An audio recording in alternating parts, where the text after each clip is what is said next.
Okay, shalom. Brilliant lesson ahead, looking at the power of Yosef to interpret dreams. Okay, lots to say about this subject. First of all, shalom. Right, so in this lesson, there's lots of mention of this word interpretation within the whole story of Yosef, obviously, because he's an interpreter of dreams. But we're going to be particularly looking at this verse because there's some wonderful gematria within it. Genesis 48, 2 times the word interpretation is mentioned in here. So then they said to him, "We have dreamed a dream, and there is no interpreter for it." Yosef said to them, "Don't interpretations belong to God? Tell them to me now."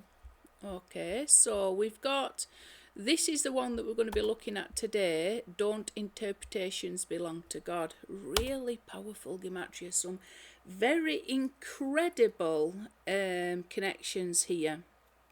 Okay, so Halo Elohim Pitronim, don't interpretations belong to God, comes to a regular of 938, an ordinal of 173, and together they come to this really powerful number 1111. It's highly messianic, okay, and it's highly related to the concept of the Aleph, which to a certain degree conceals God.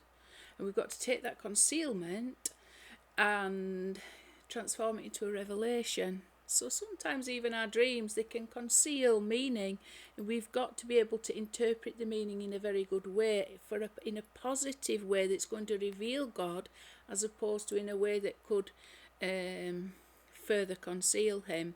Yosef's got this blessing from Yaakov. Some of the words that he's blessed with, I'll just find it for you. Okay, so we've got this very mystical blessing in Genesis 49, Yaakov's blessings to his son. And this one, I mean, it's so highly coded, but it's related to the concept of the interpretation because it's porot, and interpreter is, or interpretation is patar, or patar. So it's exactly the same letters as parat. This gets a lot of different interpretations. It's related to cow, and it's related to connections to fruit, and it's related also to the Prat River. The Prat River is the mystical secret interpretation of the Torah. Okay, so we've got to be able to, there's a connection between Yosef and his ability through having good eyes. He's connected to the concept of the good eye, where the evil eye cannot affect him. And I think that this is what the sages say: the Ayin Ra has no power over Yosef. And this is because he was blessed by Yaakov in a certain way. He has got the ability to interpret the secret inner meaning of the Torah without being affected with Ayin Ra, i.e. lies, or a bad eye, so that you're going to create a concealment. He's able to interpret the Prat, which is the secret inner meaning of the Torah. The Prat River is the 4 rivers that came out of Eden, the Garden of Eden, I should say. The river flowed out of Eden into the Garden of Eden, and in the Garden of Eden it split into 4 rivers. These are the 4 interpretations of the Torah. The Prat is the Sod level of teaching. So we can see it's connected to Yosef, and we know that is why Yosef, and the Mashiach ben Yosef, is the secret inner meaning of the Torah. And ultimately, the Mashiach ben Yosef is the one anointed to reveal the upper face, the top of the ladder. The name of Yod Heh Wahweh is revealed through the 13 attributes of mercy that we find in the book of Micah, chapter 7. Okay, so there's lots of connections, but we've got this blessing here. It says, Ben Parat Yosef, Ben Parat, Alei Ayin, and it's charming, a son charming to the eye. Okay, but this word Alei Ayin has been interpreted to is above the eye. What eye? The evil eye. Is above the eye. He's able to perceive at a level, reality at a level that's above, the influence of the evil eye. That's what it can mean. In this way, it's a son charming to the eye, But the Hebrew is very mystical, really, and highly coded. And then you've got this also, Alei Ayin, and these were the words that were written. It means ox arise. In here it's each one strode along to see him. A charming son is Yosef, a son charming to the eye of the woman. Each one strode along to see him. But Alei Ayin, which is up here, Alei Ayin, it means to arise. So he's arose above the eye, the evil eye, to be able to interpret the secret inner meaning of the Torah, which is connected to the upper name of Yod-Heh-Waw-Heh, without being subject to evil interpretation or evil eye, i.e. concealment. He's able to see things in a clear way. That's the way I would interpret it, because it's mystical, and it's pointing to the fact he's got an ability to interpret. It says the dream is according to the interpretation.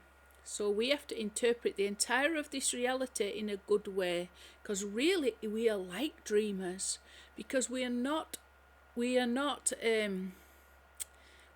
privy to true reality.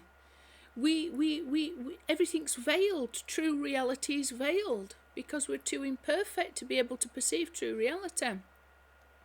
So it's as if we're dreaming, as if we're asleep and as if we've forgotten the true reality or the true purpose and meaning of our lives. So we're in like a dreamlike state, just occupied with mundanity, and really off target when it comes to spiritual accomplishments that we should be trying to secure during our time in exile. And that one accomplishment would be to reveal the truth. And it's easy to lose target because we are subject to the evil eye. And then we start believing any old lie that we're told. And this makes us see things in an evil way because we've believed the lies. We've swallowed them down, gulped them down whole, whatever we've been fed. And then this affects the way we view the world. We've been fed from the tree of the knowledge of good and evil. So we see all that's good, all that's evil. We've got to be above that, like Yosef is above that. Because his interpretation, he's connected to the all-seeing eye of good. In this reality at this time, we are all subject to the all-seeing eye of evil, the top of the pyramid. Yosef can see from the top of the place at the top of the ladder. So we have to connect to Yosef. We have to connect to the soul of Yosef. And now's the time to do it, because now is the Torah for it. We're in the Torah portions that are talking about Yosef. So there's a lot in here. This word interpretation is connected to this prat, which is connected to the secret inner teaching of the Torah, which is the upper light, the all-seeing eye of pure good. As opposed to the two eyes of Zer and Pin at the level of the Torah, the name revealed within the Torah of Moshe, which needs cleaning. It says it needs cleansing of the red and the black. This is how the Zohar talks about it. So it needs cleansing of the judgments and the death. Okay, so let's go back and see what this verse in Torah is all about regarding interpretations that come from God. Okay. So, straight away we've got this phenomena. You see, when we've got to search for the truth represents the letter Vav. It's missing. This is what our toil in 6,000 years, 6 days of work is to accomplish. We've got to get the truth. We've got to get the truth, Od Yosef Chai, which is the secret inner meaning of the Torah. Okay. And give this over to Yaakov. So we've got the Vav is able to be filled 3 different ways, and these represent the 3 different aspects of Mashiach. We got the Vav filled with a Vav, the Vav filled with an Aleph, and the Vav filled with a Yod. And this is to the second filling. Okay. And the Vav filled with a Vav is Moshe. The Vav filled with the Aleph is Mashiach ben Yosef, and the Vav filled with the Yod is Dawid, Mashiach ben Dawid. If, however, we add, and this is significant, Moshe and Yeshua together, so the lower face and the upper face, the top of Mount Sinai and the top of the ladder, the Sulam, Mashiach, Moshe HaMoshiach and Yeshua HaMoshiach, the 144, this is the square ordinal Mispar Gadol, sorry. So this is the, when you square ordinal this, but Mispar Gadol taking into consideration the peso feet, it comes to, and you add what is Moshe and Yeshua together, these two numbers, it comes to 1111, exactly the same as this. Okay, so the clearest interpretation, and this is what I've revealed from my Torah study very, very clearly to me. The true interpretation of the Torah, secret inner deep meaning of the Torah, has to be yoked to the literal meaning of the Torah of Moshe. So the Sod is in the Peshat, and without that there is no clear interpretation. It says, Vilna Gaon says the Sod is the Peshat, and that means, you see, what we have experienced, especially in these last 2,000 years of Edomite history, the era of Moshiach, because this is the entire 2,000 years of history is the Torah of Mashiach ben Yosef, in a way, lived out. We've experienced the Torah of Moshe, but these last 2,000 years of history are the Torah of Mashiach ben Yosef, the entire era of Mashiach. Prior to that, there was the era of Torah, and prior to that, the first 2,000 years, there was the era of no Torah. So you yoke the last 2,000 years of Mashiach ben Yosef to the last 2,000 years of Torah.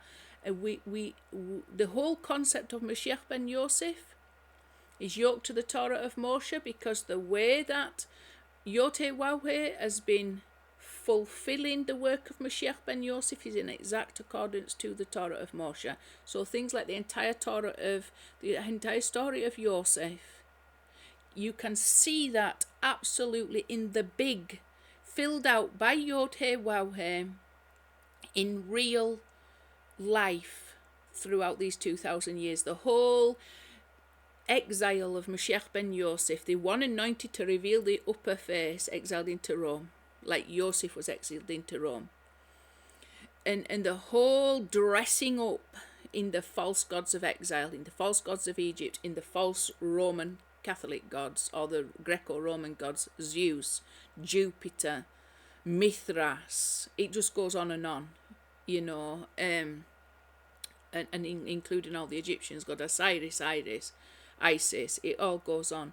The concept of Mashiach ben Yosef has descended into Rome and got dressed up, and all the schemes and lies that Yehuda orchestrated in order for that to occur, it's all right there in history.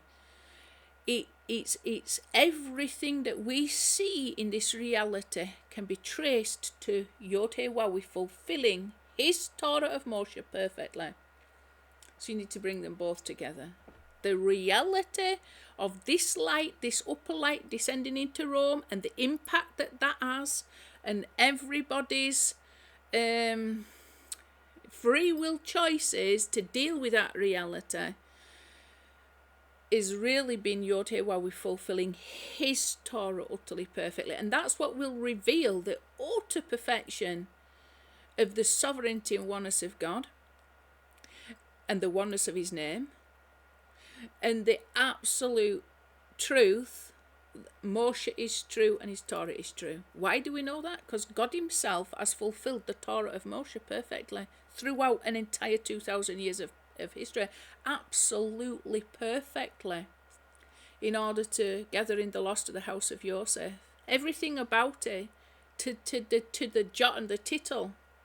So if you've got eyes to see, you can see it, and you need eyes to see it now.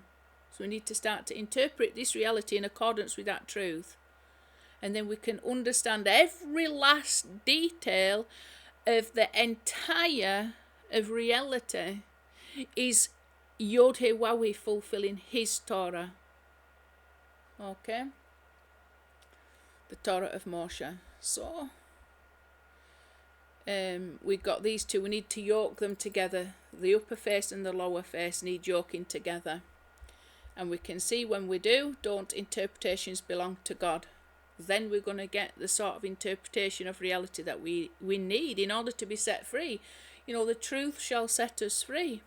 The 6 days, which represent the Vav, the 6 Alifs of the first verse in Torah, Bereshith bara Elohim et hashemayim wa et haaretz, the toil of these last 6,000 years has been to reveal that Vav, that truth.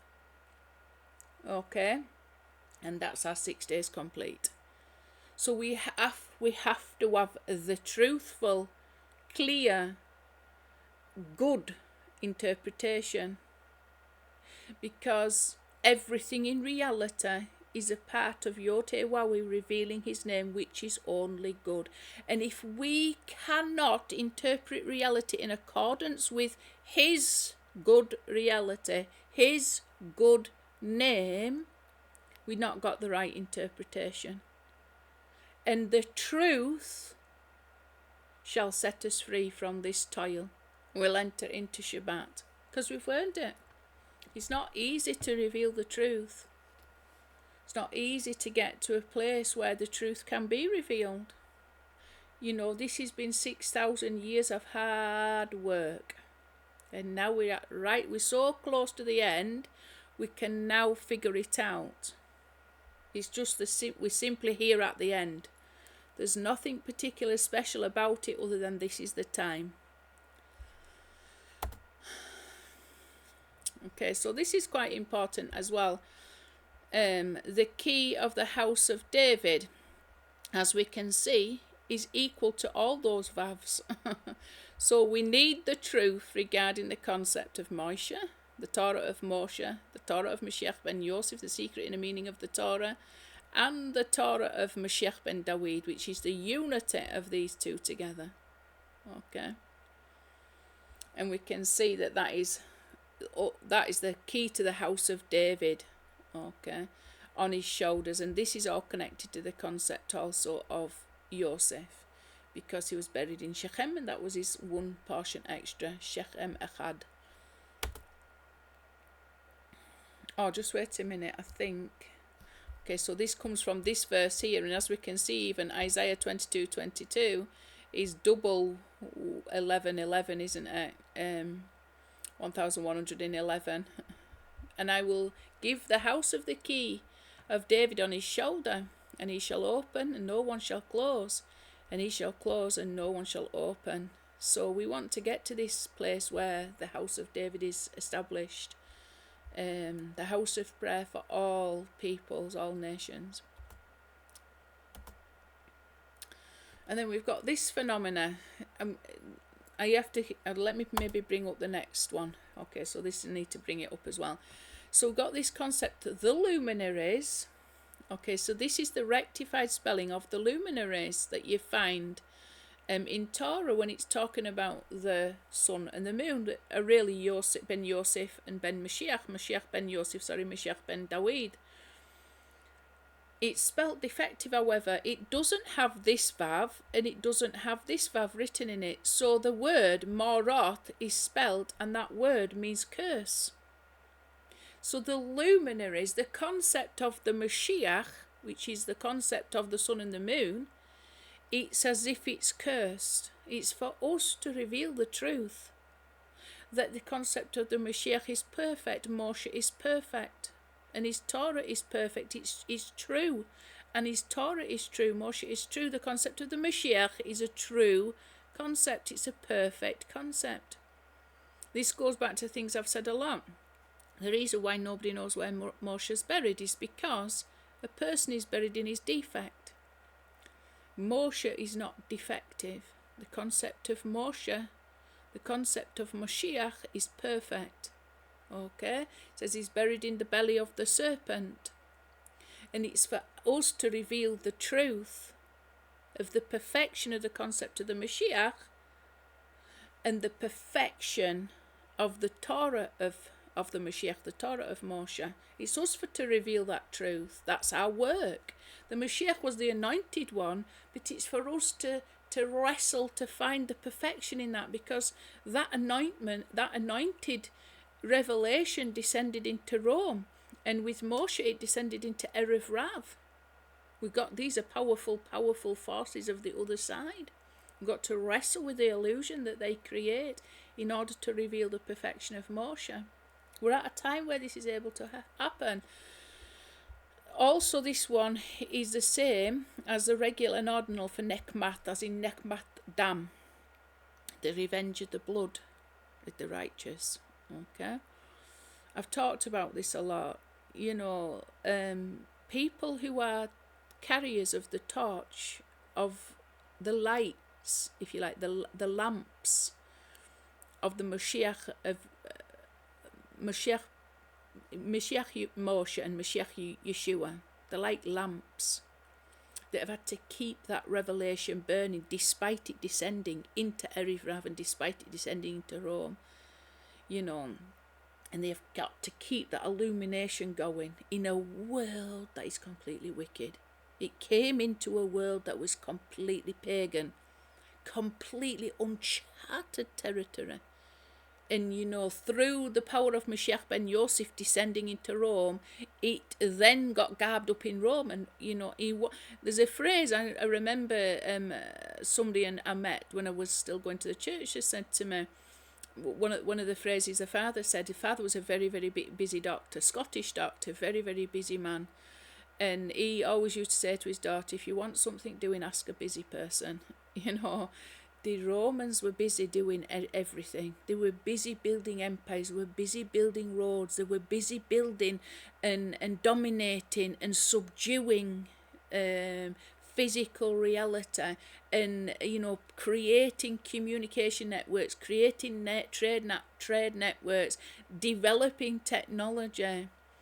They were busy, kept very busy, and God hid that light in there. So on the outside, there was probably raping and pillaging, but inside there was also carrying that lamp into all the corners of the world in a way.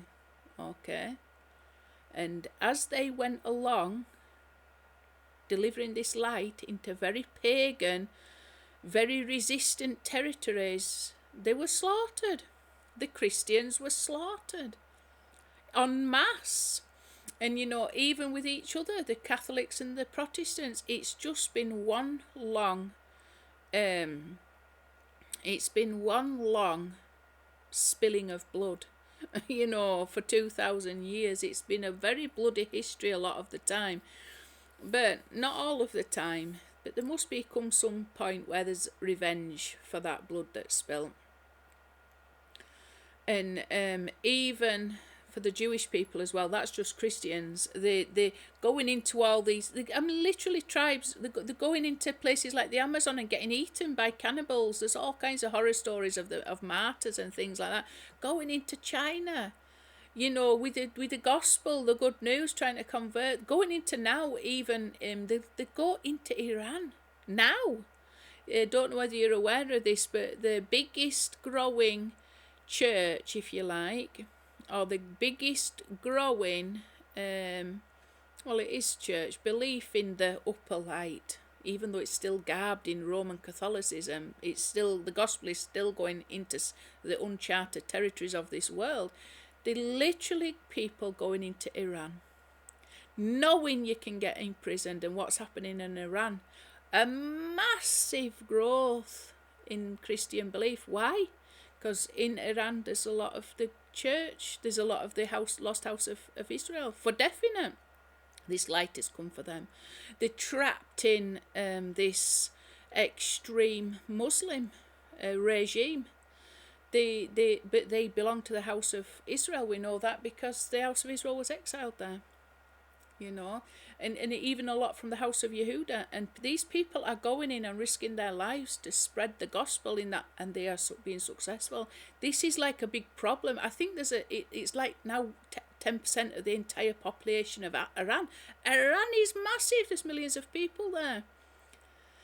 it's become a major issue for the government, a phenomena that they cannot understand. You don't hear about it. We only hear bad things about Iran. Go look up at the growing church in Iran, and the same in Iraq. You know, they're really becoming very bold, marching in front of Iraqi own army. So, but this is not come without a price. These people are being persecuted. The persecuted church, you need to read up about it. The people living in Pakistan, in getting murdered. Afghanistan, Syria, you know, Gaza. They have been in those places at the cost of their lives many times over. And likewise Jews, you know, but they have carried this torch, this anointing. They have been anointed with something that transforms their life, and they do everything they can to pass that on. It's still garbed up in the whole story of Roman Catholicism, but hidden in all that is an anointment that is going out and changing people's lives and bringing them to an awareness of God that they didn't have before, setting them free. The truth shall set you free. But it came at a price. This torch has been kept going for 2,000 years at a very great price. Okay.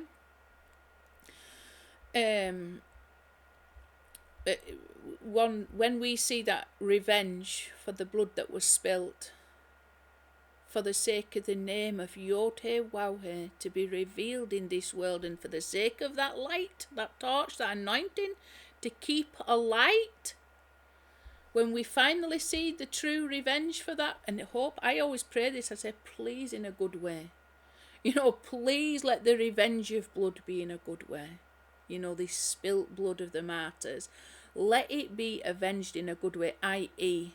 redemption. Let it buy us a redemption to reveal that the utter truth.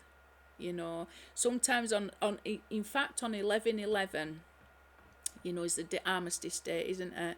On the 11th of the 11th, at the 11th hour, you stand still and say the 2 minutes of silence.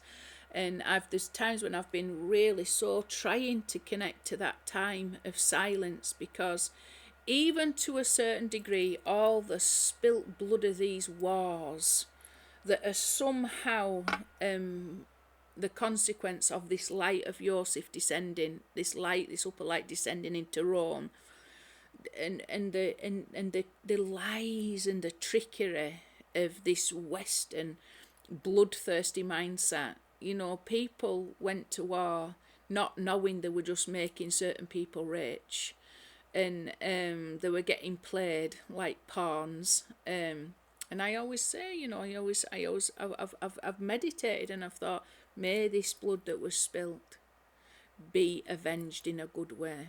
You know, because I know what it's got the power to reveal, the truth in these luminaries. You know, we've got to start to appreciate the extent to which the righteous have suffered for the sake of the name of Yod-Heh-Waw-Heh to be revealed or kept alive, to bring us to that place of final redemption. We've got to humble ourselves. It's been a lot of blood spilt, a lot of blood of Yosef and a lot of blood of Yehuda. Two, you know, oceans of blood, it would seem at times. Okay, so the luminaries, and one lot blaming the other. You know, Christians blaming Jews for spilling the blood of Yeshua, Jews blaming Christians for spilling their blood. You know, and there's some truth in that too, but because we've been in exile and we've been ignorant. Right, so ask for my name, Tish'al Lishmi. So 731 is Tish'al, and we can see to ask 731, and Lishmi for my name is what, 380. So it together comes to 1111. So we've got a double connection, haven't we? We've got a connection to I need to bring the next one up, sorry. there's a double connection, because Melech Yisrael, the Mispar Gadol of Melech Yisrael, when the Chaf is 500, comes to 1111. So we know if we want to reveal the Melech Yisrael, it's connected to a good interpretation in accordance to God. But Melech Yisrael is also 731, so that's how it's connected to all these numbers as well. And 731 is Moshe and Yeshua, the lower face and the upper face united together. So these two united together, and Melech Yisrael, the regular and ordinal, come to the 731, but we can also see Melech Yisrael is related to all this, okay, and also to this, ask for my name, okay. And I just brought this up to see the context of this ask for my name. It says, and Jacob asked and said, now tell me your name. And he said, why is it that you ask for my name? And he blessed him there, okay. So it's Tish al Lishmi. Okay, Tish al Lishmi. So we know that this was Esav's guardian angel, who was Satan himself, that Yaakov had to wrestle with all the false gods of Esav in order to become Yisrael, the one who prevailed against man, and gods. Okay, false gods. So we can see that there's a lot of very powerful connections in all this, okay, to some of the things that I've been talking about. In order to interpret reality in a good way, don't all interpretations come from L'Elohim? We've got to first wrestle all the false gods of Esav to be one who prevails over the falseness, if you like, that's going to give us essentially is lies. The Satan is the liar and the accuser, but it's really false gods, isn't it? We've got to get rid of all the false concepts of God, and then once we've cleared our mind of all that rubbish, once we've fought off all the delusions of who and what we think God is, then we can start to interpret reality in a much more truthful way through the name of Yotewaweh, through understanding that there's only really Yotewaweh. Everything is about revealing his oneness and his sovereignty and his authority. And how is that revealed exactly? Through the concept of Mashiach and through the Torah of Mashiach. Okay, Mashiach Moshe, Mashiach Yeshua. So all about the concept of Mashiach that reveals the anointed one, the ones anointed to reveal the name, but how that is also being concealed. And then we've got this, the square ordinal of Yishmael. So this is, again, it's very important because we can see there's an equivalence between Yishmael and Melech Yisrael. Who is Melech Yisrael? Is the unity of the ones who were anointed of Israel to be a light to the nations also, are the ones that are anointed to reveal that name, Baruch haba b'shem Adonai. So that would be Moshe and Yeshua, and all of us that have. I received some kind of anointing because Yosef had been descended into Rome. That gospel, that light, that torch, that flame of Yosef touched me. So it's like the Shmiker, isn't it? What was on Moshe passed to the Sanhedrin. What was on Mashiach ben Yosef passed to the house of Yosef in order to save them. They received an anointing. Some portion of that revelation of the upper light reached them and cleansed them and redeemed them from the slavery to which they were exiled for the sake of revealing the name.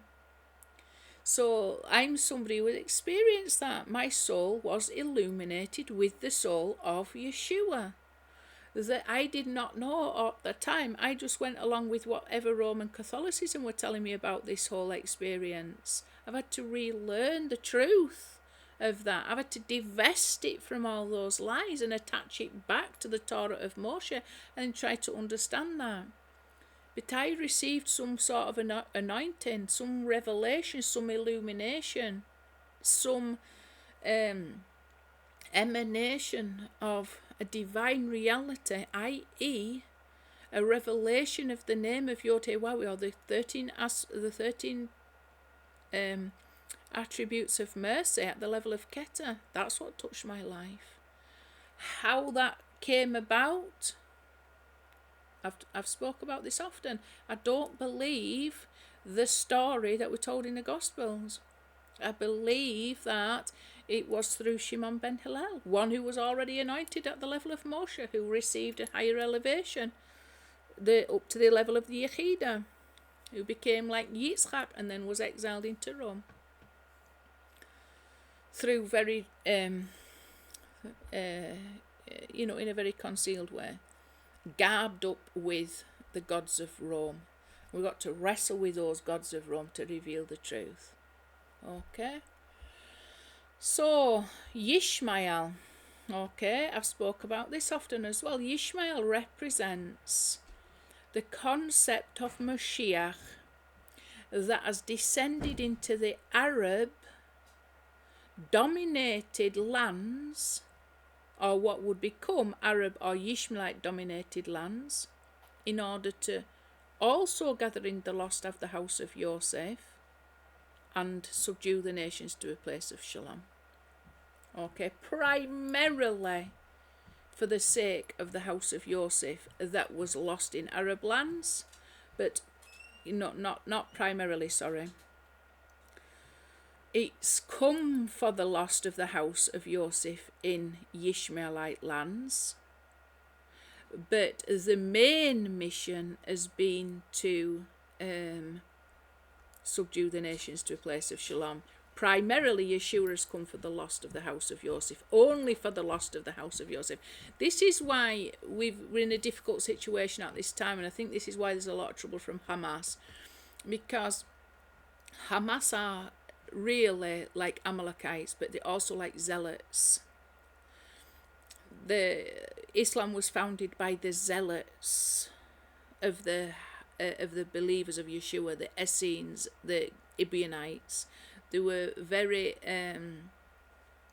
from the faction of Jewish believers that were very zealous. That's really the foundation of Yishmael. And now we've got these people that are very zealous. Zealots always betray the message of light that they were given, or they have the most severest how to evil husks in a lot of ways. And Amalek, you see Hamas. We're really seeing Amalek. I did the figures for it, how Free Palestine equates to the Amalekim, same gematria as the Amalekites. Okay, our Hamalakim. Right, so what's that telling us? That's telling us that God is wanting and needs a revelation of the upper face. Why? Because that is the only power to eliminate and totally erase Amalek.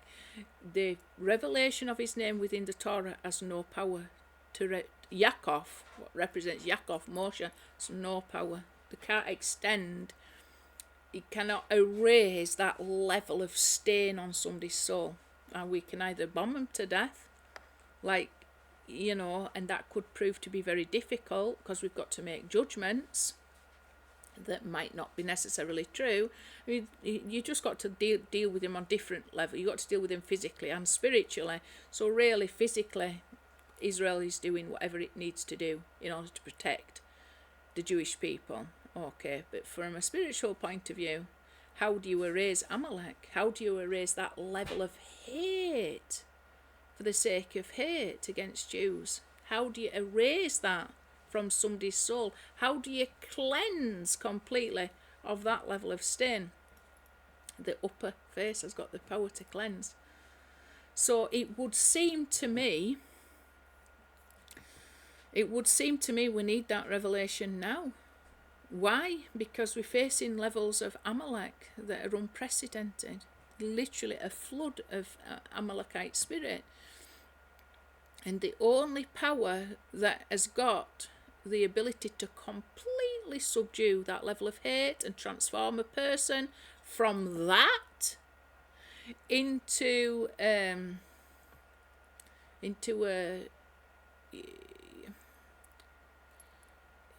somebody who is able to see in accordance to the name of Yod-Heh-Waw-Heh is through the upper light. There's that they need to be washed clean at a much higher level. Their stain is so much deeper. That level of hate is there's nothing within the Torah that has the power to cleanse that. There's nothing within the Torah of Moshe, but within the Torah of Mashiach ben Yosef that's got the power to cleanse that stain. If somebody is anointed with an upper face and they are an Amalekite, they are no longer an Amalekite. Okay, or they have at least been redeemed from that spirit, then that anointing is going to slowly transform them, maybe over time. It's got the power to totally erase every trace of that hatred and doubt, and compel somebody to change, compel somebody to acknowledge they are wrong. You got the psychotically deranged people who are blind by hate. They cannot see anything that is remotely truthful when they are subject to Amalekite. They cannot see reality. They have got the most evil eye. They have got the most deranged, satanic, miserable, evil eye possible. What do you need in order to cure that? A pure good eye. One that is above all the influences of the evil eye. The Alei Ayin, the power of Yosef. That light can anoint a people that are filled with hate and at least set them on a journey away from that. You can't transform somebody overnight, because you've got to allow that anointing to be outworked in somebody's life, but it can steer them away from that. And it's the only power that we have, the power of Yosef, to completely erase Amalek. That's at a spiritual level, and it's the truth that needs to come out now. Why? Because the whole world is full. And look who needs it most. Ishmael. They need this more than ever, because they're the ones that are subject to this evil eye. They're literally, totally and utterly blinded by hate. And there's a remedy for that. So here is what the big problem is. Okay. Got this concept from the Zohar. It's one big supernal serpent. And as we can see, eventually the concept of Mashiach becomes the big Aleph, doesn't it? But here, it goes from being the little Aleph, the humbled Aleph, to the big Aleph. The 1,000 steps of Mashiach. The 999 hard work that we have to do below in order to reveal that one step by an act of grace through the power of the name of Yod-Heh-Waw-Heh from above, which is Mashiach ben Dawid. So we've got this. It says, when she gives birth, this is talking about the holy Shekinah, which is likened to a deer. So this is just, you've got to understand, this is a physical representation of a very, very big, powerful spiritual reality. The holy Shekinah, the kingdom on earth as it should be in heaven. We're in the process of rectifying reality in order to establish that kingdom on earth, aren't we? That home, that Yod-Heh-Waw-Heh can dwell with us down here. So it says, when she gives birth, the Holy One, blessed be He, prepares for her a big supernal serpent. Okay, 1111. So it's really the concept of the false Mashiach, I think. I think it's a concept of the Mashiach, and it's our work to reveal the perfection of it. So we get imperfect, and we've got to wrestle with the imperfection until we reveal that this concept of Mashiach is absolutely perfect. We don't get in the Torah, because in the Torah it's defective. It's not revealed the perfection The defect is revealed in the Torah. The defect of the concept of Mashiach, the anointed one that is to reveal the name of Yahweh,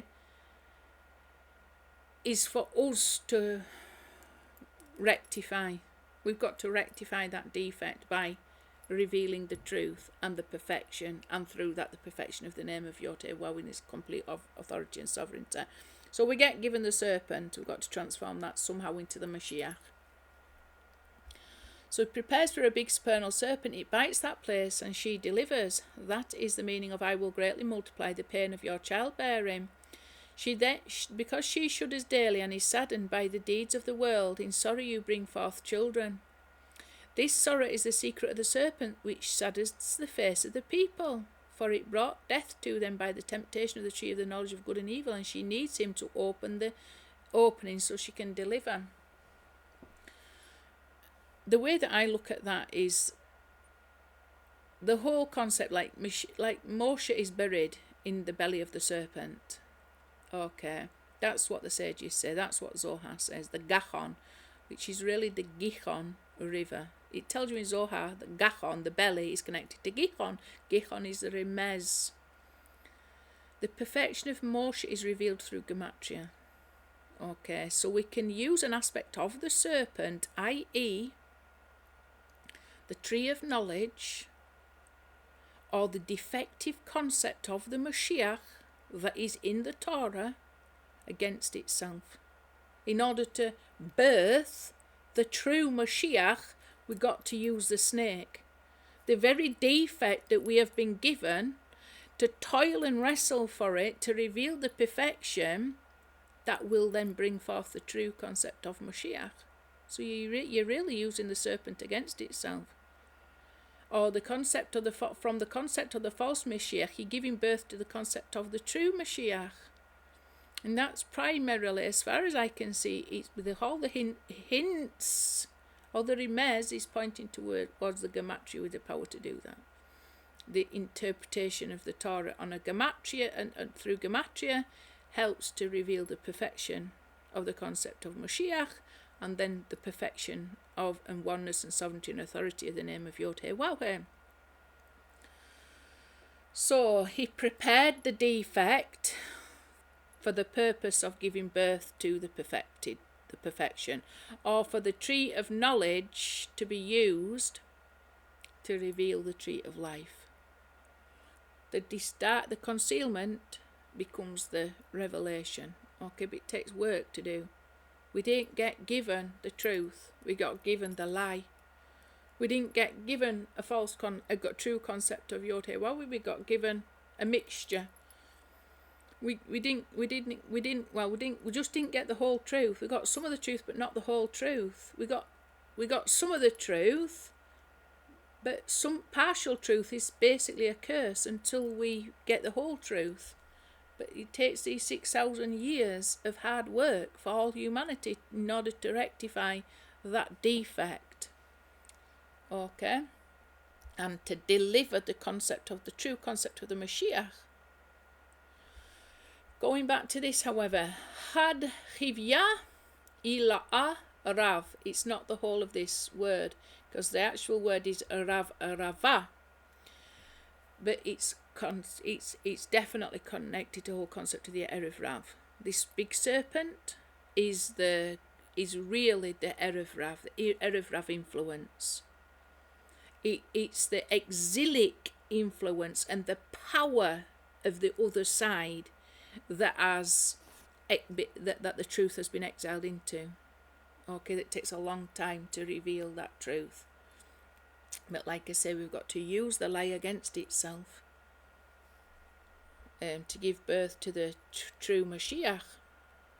Right, I want to go and have a look at this actual whole word here, because Rav, we've got Erev Rav, but there's also a concept of Erev Rav Rava. It's called the Great Evening, but really it's linked to, the whole concept of Erev Rav is linked to the really big magicians in Pharaoh, the ones that have the power to create all these lies and concealment. And we're talking about the top of the pyramid level stuff. It's connected to this big serpent. So you've got Erev Rav, that we have been subject to throughout the entire 2,000 years, well, more, since Moshe died 3,336 years ago, I think now, as of Pesach. So we've got the Erev Rav, but you see, right towards the end, before the Mashiach is revealed, we've got this concept of Erev Rav Ravah. These are the big Mashiach. These are the big magicians of Egypt, and all their power is going to come out to play now. All their power is going to come out to play, but without that coming out to play, we don't have the darkness that can be transformed into light. We don't have that power to take that level of delusion, level of falseness, level of light, and from it reveal the truth. So it's connected to the evening. Let's go and have a look, and then I want to do some gematria into this concept here. So from here we get this concept of the Erev Rav Ravah, and we've got the serpent, the Chivya Rav Ravah, the big supernal, the one big supernal serpent, causing all our troubles, by the way, making us very sad. It's not easy to be joy-filled and love-filled in this world. You know, we're supposed to serve Yod Heh Wawi with love and joy. And, you know, the power of the serpent has got it takes that away from you. You know, the power of wrestling with this filth, it influences you. You know, and it creates a lot of sadness. So with sadness we bring forth children, even including to a certain degree the Mashiach. Even when we know we're toiling for the sake of the name of Yod Heh Wawi to be revealed, this is giving birth can come. You know, it can be even sad giving birth to the Mashiach, because look at what humanity's been subject to. You know, look at what has happened, the amount of blood that's spilled, the sheer evil. But, you know, we've got to keep focused on the reality that at the end of this fight, the sovereignty of Yod Heh Wawi will be revealed. We will attain our name of Yisrael, because we'll have wrestled all the false gods of the serpent, and we will usher in that messianic kingdom. You know, but there's two aspects of us. It's like Yaakov, the one who is toiling through this whole experience, getting his heel bit, trying to stamp on the one as best as he could. He's getting his hip put out. And there's no pain like it, by the way. There's no pain like having your gid on a shear trapped. And yet his name is never changed. He always remains Yaakov. He gets his new name, Yisrael, but he always remains Yaakov. You see, this fight has really been tough. This fight with these forces of evil, Satan himself, this one big supernal serpent. It's been evil. There's no other way of defining it. And Yaakov, that aspect of us that's wrestling with this, you feel like you're hanging on by a thread. You feel like you run out of steam a lot. If your car, it's like, you know, you've got a long way to go on the journey. You've already hit the red, and you're just hoping by vapours, let's get home. It's like your entire life is constantly hanging by a thread, just making it through these battles, just one tiny victory at a time. It's just one perpetual, ongoing struggle. But we are told in the Torah itself, we will never lose that name.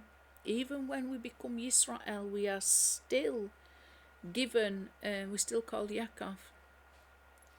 So, you know, there's not much to be happy about when you're wrestling when you're wrestling with these serpents, and the whole of humanity's at it as well, trying to subdue the forces of Esav in order to reveal the truth.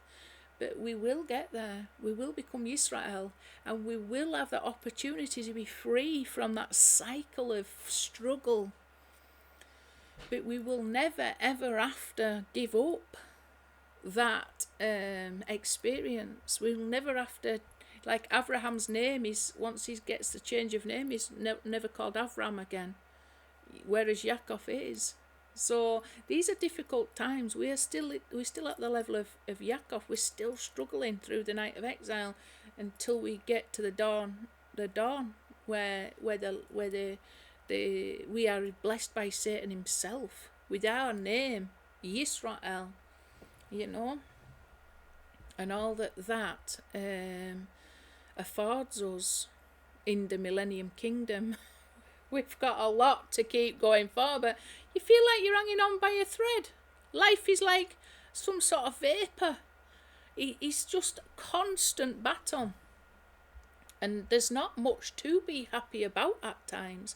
But there are moments in and amongst where you can detach yourself from the struggle and feel that joy and love of service, because you're just so occupied with that name of Yod-Heh-Wah-Weh and where we're heading.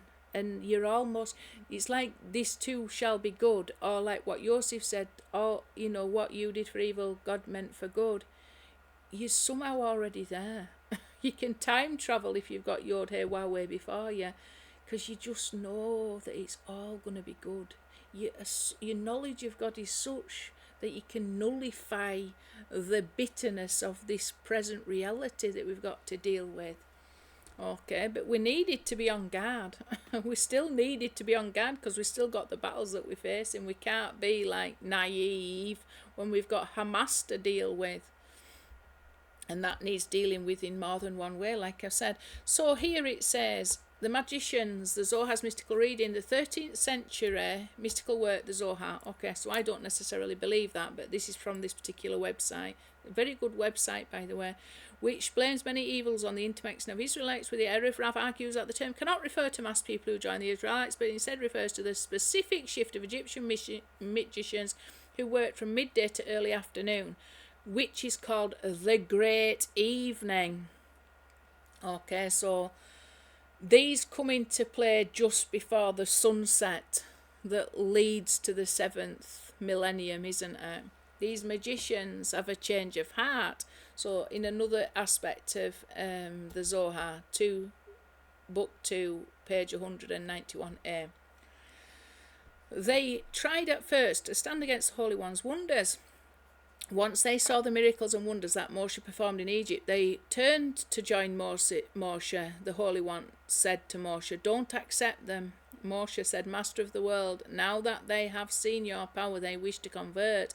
They will see your power manifest daily, and they will know that there is no God but you." And Moshe accepted them.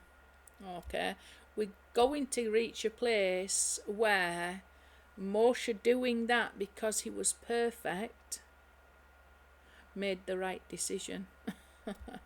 In the end, when Moses is late coming down the mountain, God is proven right, since this group that sees that Moshe is late coming down the mountain and forces Aaron to build a golden calf.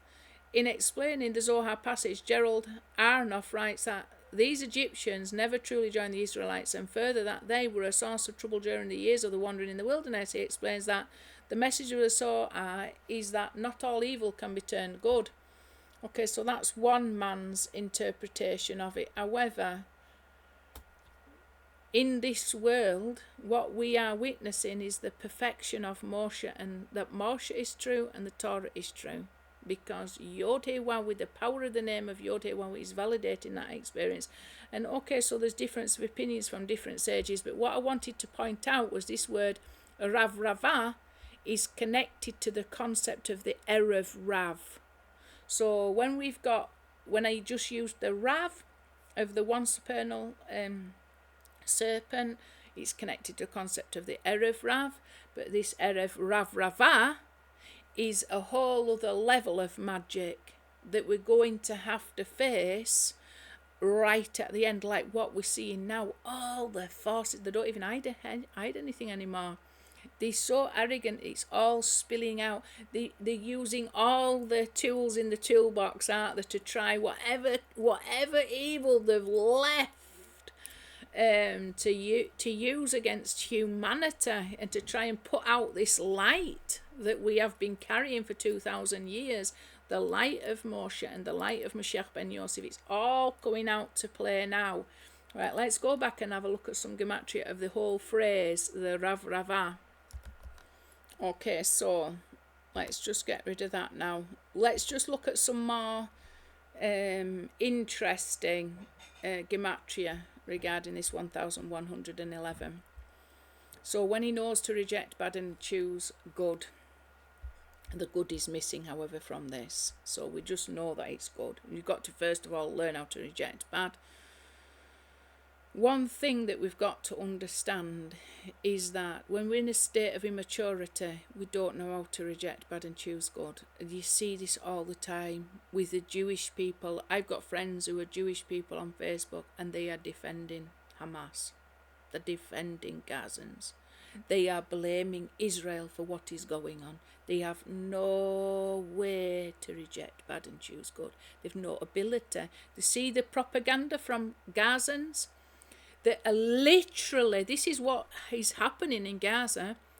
Israel is saying we are going to bomb this area because there's been terrorist activity, like rockets fired from this area, or they've known that hostages are going to be there. They're going into that area to clear it of these Hamas terrorists.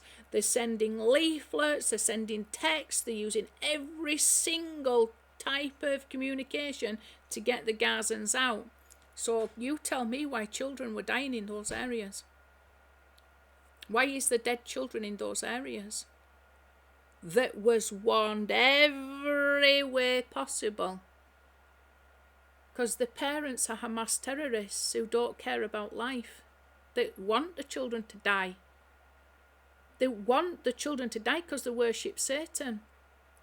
They don't worship God. They're not doing this. They're not martyrs for God. They're martyrs for Satan because they allowed an Amalekite spirit to get in and make them believe that somehow by hating and murdering and raping and torturing, you are serving God. That's a lie from the devil. That's a false God that they serve. Unfortunately, it's Satan.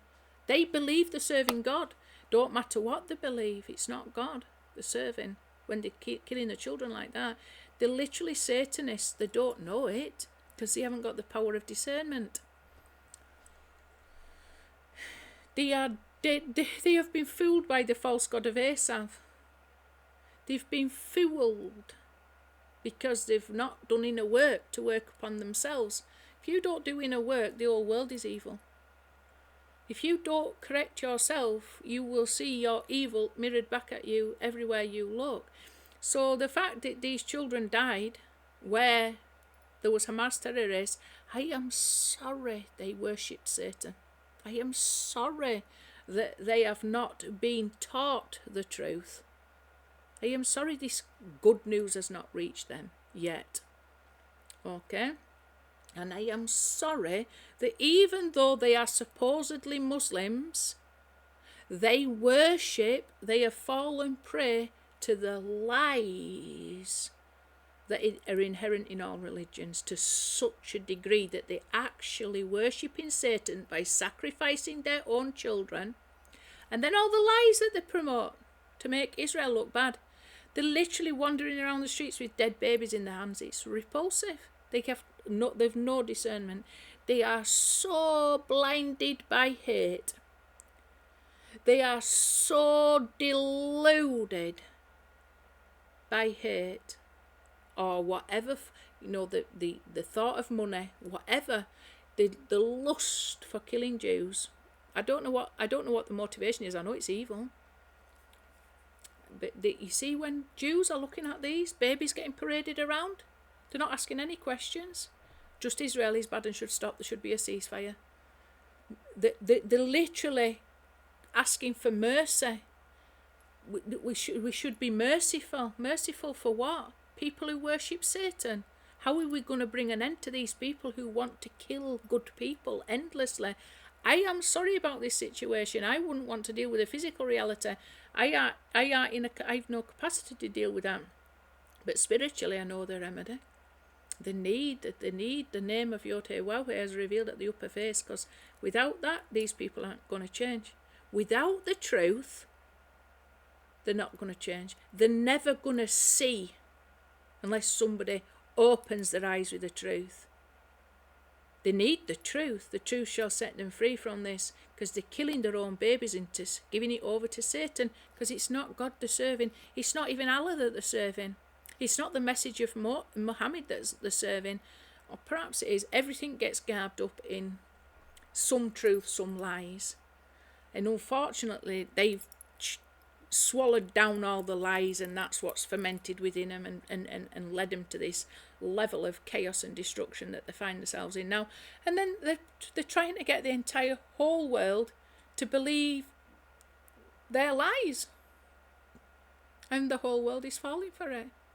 Falling for the lies of people who worship Satan, to the point where they won't even get the children to safety.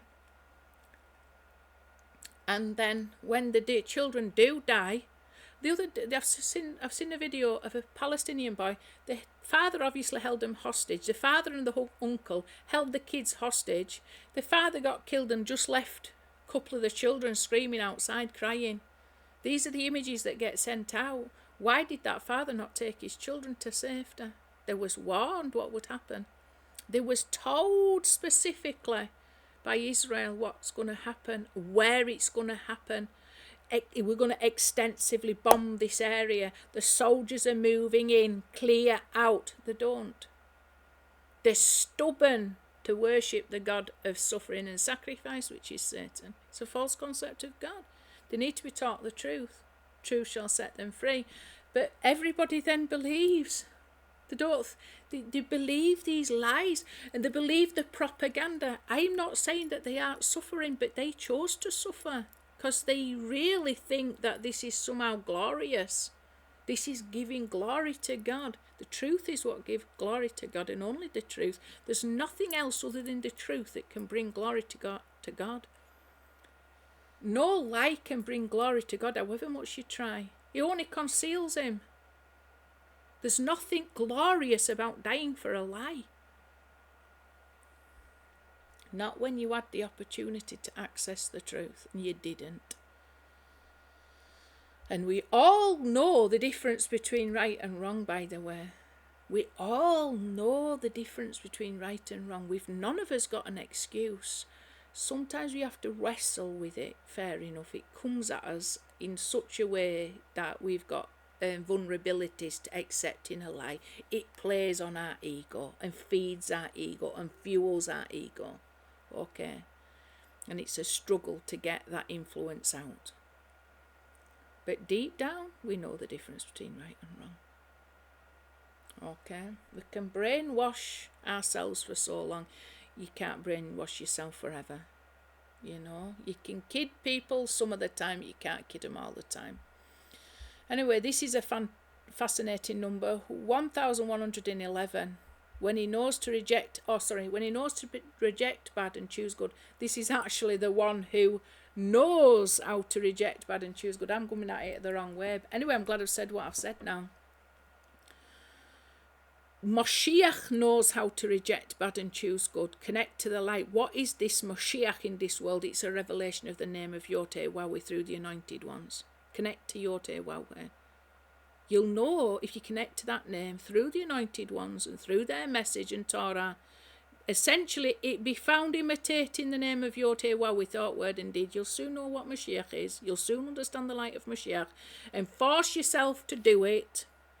Compel this evil that is you to do it.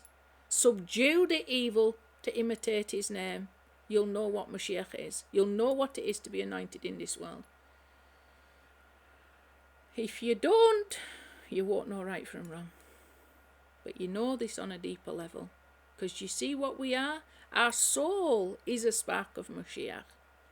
But when our body dominates over our soul, we're in a place of immaturity. We've got to imitate his name until we reach a level of maturity where we're able to then distinguish quickly between right and wrong. Like I say at this time, people are just hoodwinked because they prey on your conscience. It's like people trying to make you feel guilty. They will use any tactic possible. You know, if you're successful, they don't want you. They just want you to be filled full of their misery constantly. They prey on your emotions, you know. And the people that you sometimes help the most can be the ones that prey on your conscience more. You just not got to know you've done your part. You've done your part. And you see, when you've got the upper light of revelation, because it's so merciful, it's so giving, it's so benevolent. Literally, you can give your life. You know, you can give your life to save another. But that's got to be yoked to the Torah of Moshe. Okay, this is why it's so important to bring them together, because you literally could give everything away. It's a level of utter and absolute outpouring of love and kindness for the other. Okay, and a lot of people take advantage of Christians because of this. They'll bleed you dry, these leeches. Yoke it to the Torah of Moshe, and then you've not got a problem, because you will know that there's boundaries. There's necessary boundaries. It's more beautiful to take that and yoke it up to the Torah of Moshe, so you know your own limits. Okay, and there's a lot of wisdom instead of like unrestrained. You know, you need to restrain it in some way. This is connected also to Hanukkah. You know, when you receive the anointing of the upper face, it just the level of light, it cleanses you. You just feel like a newborn baby. You was not the same person you started off as. You're like cleansed. I can remember it was like a river of joy pouring into me. I was shaking.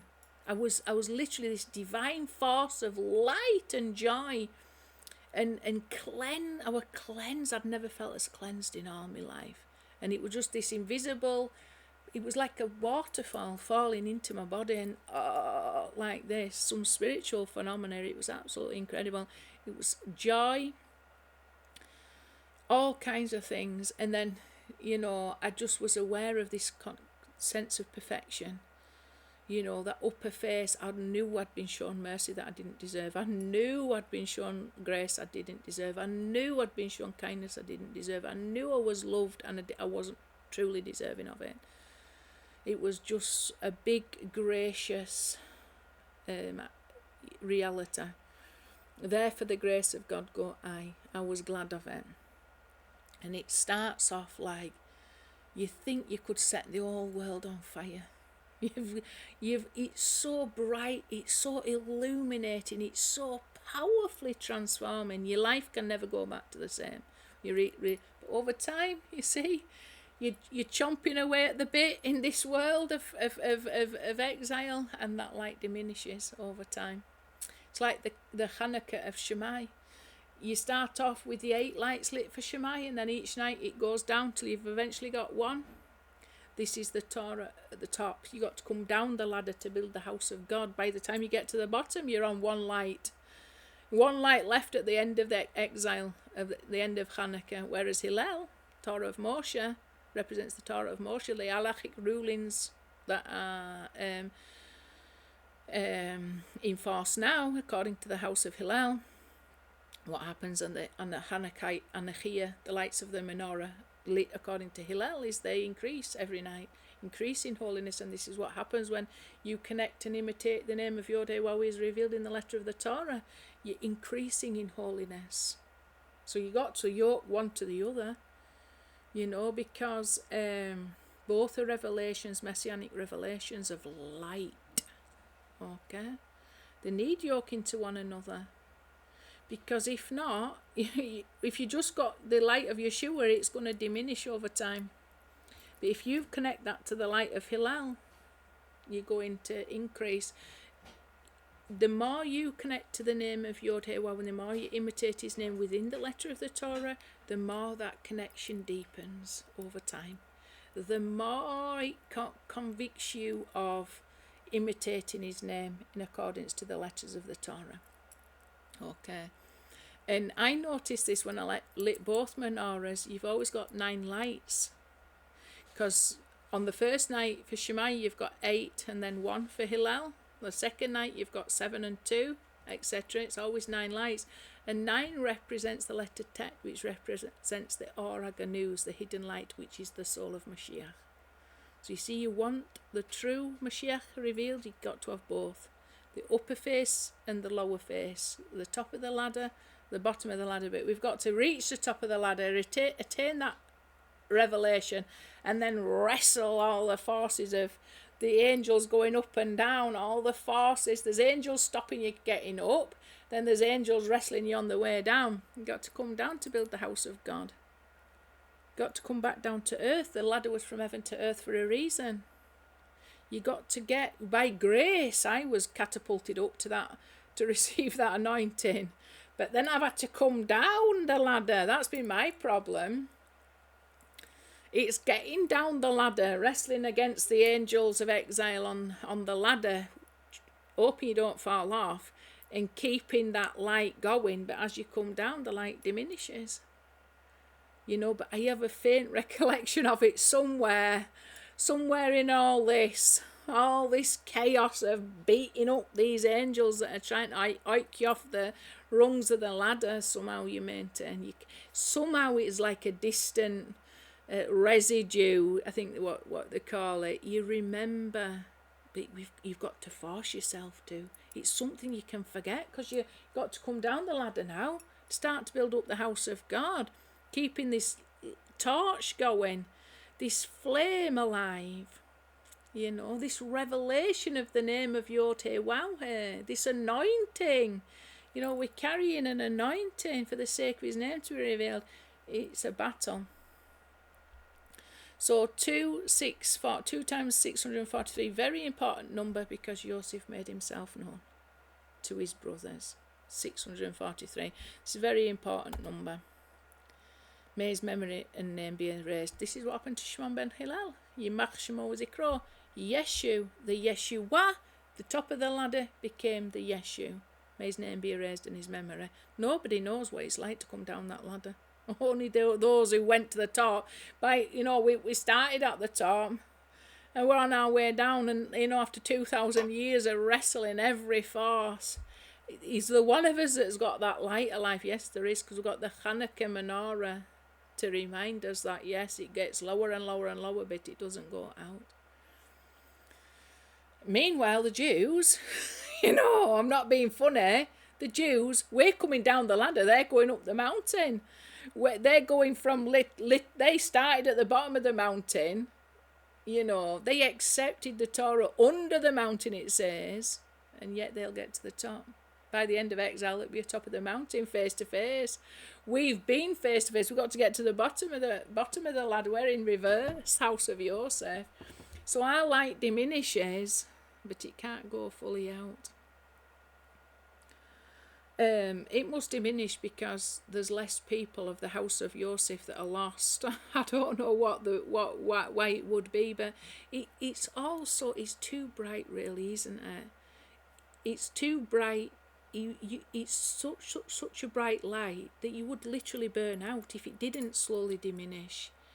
It would be very hard to maintain that level of brilliance for so long. It's a natural phenomenon, isn't it?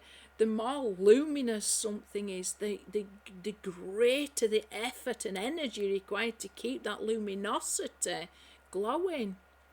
Okay, so it burns very bright, but then it slowly reduces. Whereas the Hillel, it gradually increases, doesn't it? You gradually get better over time. You mature, and then by the end of it, you've reached the top of the mountain. By the end of exile, you're at the top of the mountain. We're at the bottom. We're ready to build the house of God. We did our bit. Thanks. We're here now. It's all so beautiful when you think about it. May his name be raised in his memory. So this is Shimon ben Hillel, who was Shammai, was Shimon ben Yochai, Shimon ben Yonah, who was also Shimon Kefa. It's all one name. His name was erased. What name? Shimon ben Hillel. What was put there instead? Shammai, because it was 30 years as Avbethdin and 20 years as Nasai, the Nasai of the Sanhedrin. And it's not easy to erase somebody's name completely when they've been such an important authority within Judaism at a very significant time. So they just changed his name. They erased it and changed it to Shammai. There's no recollection of where Shammai were born or details about how he died and stuff like that. Why? Because he was Shimon ben Hillel and he got exiled into Rome. He got put out of the camp of Israel and his name was erased. There's nothing written about Shimon ben Hillel. So this story of Taldoth Yeshu that was written by Yochanan ben Zakkai was given as the cover story. This was the garments, the filthy garments with which this wonderful light was garbed up in. Okay, so, and David their king, again we've got a double connect, haven't we? We're David Malkam. Who's king? Oliver's king. 643. Yosef's king, and Moshe's king as well. Mispagdol 1111, so it's connected to all this. We want to overcome this in order to reveal this. This 1214 is Yaakov rectified when Yaakov contains the truth. So that's the square ordinal, the regular, and the mispagdol. The square ordinal, the regular, and the ordinal.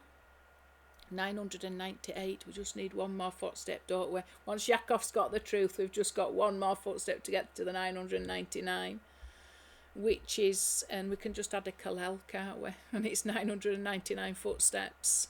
We add the Kalel that we get from Ephraim and Manasseh. We're on 999. We've done our task. Once we have got Yaakov fully rectified, i.e. we've got him the truth, or Yosef Chai, we're out of here. God will give the one above, that is David, the one footstep, the last 1,000th footstep, the big Aleph Gadol that we're waiting for, aren't we? So King David, this is square ordinal. This is David when it's rectified with the additional yod. The regular, the ordinal, come to 216, which is Gevurah. Add those two together, and it's 1214, which is on David their king. It's connected to all this. Rectified Malkuth or rectified Tifereth. And this leads to rectified Yesod. Complete whole Yesod, which is Yosef, Mashiach ben Yosef. Moshe and Yaakov. Moshe was supposed to be a reincarnation of Yaakov. So you've got Yaakov rectified, David, which is Malkuth, Tifereth, Malkuth, and Yesod in between, which is Mashiach ben Yosef. Yosef is still alive, or Yosef Chai. So same gematria, 92, which is the ordinal of Mashiach ben David. When David is spelt with an additional yod, the ordinal of it. The square ordinal of this comes to 1122. Add them together, the square ordinal and the ordinal, 1219. So this is what leads to the rectification of this. What leads to the rectification of this? David is and David their king, the whole of humanity. Yaakov and Esav. We've got a process in order to accomplish that. We've got to subdue Esav to the side of holy. We've got to create shalom from the chaos, light from the darkness. We've got to create vessels of shalom that can fill with the light of Yisrael. Okay? That we gain from wrestling with Satan.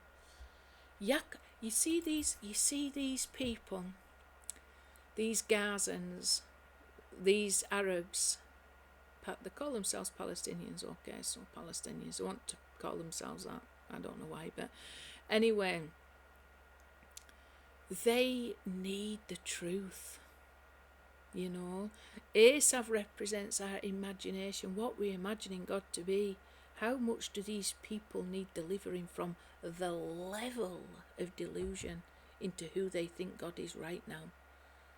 You know, anybody who's got any mercy, they're not going to sympathise with their opinions. I've no sympathy for their opinions. I want to crush it like that. My impulse is to just crush it and destroy it. Every opportunity I get, I'm posting comments to let these people know how ridiculous they are, what Satanists they are. I'm letting them know, I'm telling them the truth. I'm pointing out to them how they are worshipping Satan by doing this. Every opportunity I get, I'm exhausted. Because I think to myself, they need freeing. And I'm not going to bend my knee to their lunacy, their false concept of God. I'm not afraid of it. I'm not, they're Hamas, they've got guns. No, they got lies, and I've got some truth. That's the way. I'm exhausted. I'm copying and pasting comments that I've put together because I can't stand this level of lie and delusion, because I believe they truly would be better serving God. The true God. I'm zealous for God, and I see these people just serving Satan, and they don't need to, and they're paying a price that's not they're literally handing their own children over to Satan. Literally, here's my kids, here's my wife, here's my home, here's my life. For what? A lie? You know, I'm zealous for the name. I'm zealous for the truth. I don't want to kill him. I want the truth to destroy this lie, to bring them to a place of shalom. The truth shall set them free. These people are such slaves to the lies that they believe, the false concept of God, and I'm zealous for the truth to reach these people. You know, for the power of the truth, because you know when you've got held in by a lie, I want them to feel freedom from it. I want them to feel freedom.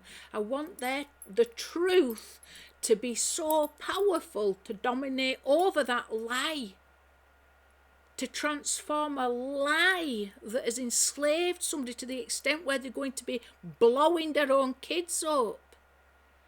It's intolerable. This is why I'm so motivated to try and educate people. We're living in a world where the entire of the media is promoting this insanity. And I'm thinking to myself, don't blame Israel for this, blame the media. They are promoting it. They are feeding and fueling and added fire to these lies, empowering them to think that they're doing something right and noble and glorious. They're literally costing babies' lives by fueling and empowering these lies. You know, Esav is a vessel that has got the ability to be the only vessel that Yotewah's light and truth can fill. That's what I'm zealous for, because it's God who desires that vessel of shalom, because he has no home in this world without it. It's like a sick with a deranged body of some psycho that's possessed by devils and lies.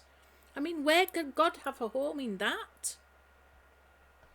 And they've got such potential, these people. They've got such potential to be vessels of shalom. They need the truth now. They need the truth now. I'm zealous for that. I don't want to see anybody dead. You know, but you've no choice. We're subject to time, and we're subject to the ways that we've got to be as wise as serpents and innocent as doves. And you know what the real remedy to this problem is. But do you know what? It's getting that message out, isn't it? You know, it's getting the truth out to these people. you know, and every single thing in this world at this time is working against them. Okay, so keep having a coughing fit. I'm talking too much. Everything is every single thing in this world at this time. You see that? Erev Rav Rava is coming to play now. Because you see, every single thing in this world is working to keep people like that locked in to the lie that they are believing. And you see, when they're slaughtering the kids to Satan, they're empowering the other side, who is the orchestrator of these lies, even more. All the forces of Egypt are now out to play. And people are like holy people, rabbis. I was having an argument on a post with a rabbi. People who were boasting. Breslov wrote 7 books. The man couldn't discern night from day. And they think you're evil for saying they are worshipping Satan. Who could not see that? Who could not see that reality? Plenty of people. Instead, Israel's evil. Israel is evil. For starting a war it didn't start. I know Israel is not perfect. I know there's lies on both sides of the fence. But we're dealing with false gods. Okay? And there are some Jewish people, I honestly as well, I don't like to speak too harshly about Israel, but you've got to be careful. You see, golden calves can be easily created through Erev Rav ideology. You know, you've got to be clear who you're fighting, what you fight. If you're going to be prepared to die, you better be dying for the right reasons. Because to keep a satanic Erev Rav run state in power, who's making a lot of money selling weapons, he might not be a worthy cause. It isn't a worthy cause, let me tell you that. And I saw this picture of a soldier that was gay getting married to his, getting engaged to his partner with another man. He's brought out of the front line to get proposed by his boyfriend. I'm thinking, do you know, is this what they're fighting for? The freedom to do this? Are they prepared to kill? Are they prepared to kill? Are they going to kill Gazans for the freedom and the right for this? Then they're slaughtering to their own false god. Their own false version of God is themselves. They're slaughtering for the wrong reasons. They're going to be guilty. And you just have to say it for what it is. What is it you're fighting for? Because, and what are you prepared to die for? And what are you prepared to kill for? You know, because if you don't get that bit wrong, you're literally laying your life down for Satan. And not only that, you're prepared to kill for a false god you worship. You got to know whose fight you're fighting, and for what sake. You got to be very clear. You know, who you are, what you represent in this world, and think if that's the case, is there better ways for this to be accomplished? Because I can tell you now 100%, fighting for the right of a male to marry another male in the Holy Land of Israel is you're in the wrong war. You're already lost. You're already lost. You need to return to Yod-Heh Waw-Heh and repent of that. And if you are taking up arms in order for you to live that life, you made a mistake. It's just the absolute truth. God gave us free choice. Okay, we can never change that. We can never change that. God himself in his infinite wisdom gave us free choice. We can never take that away from somebody. And people do choose to do that.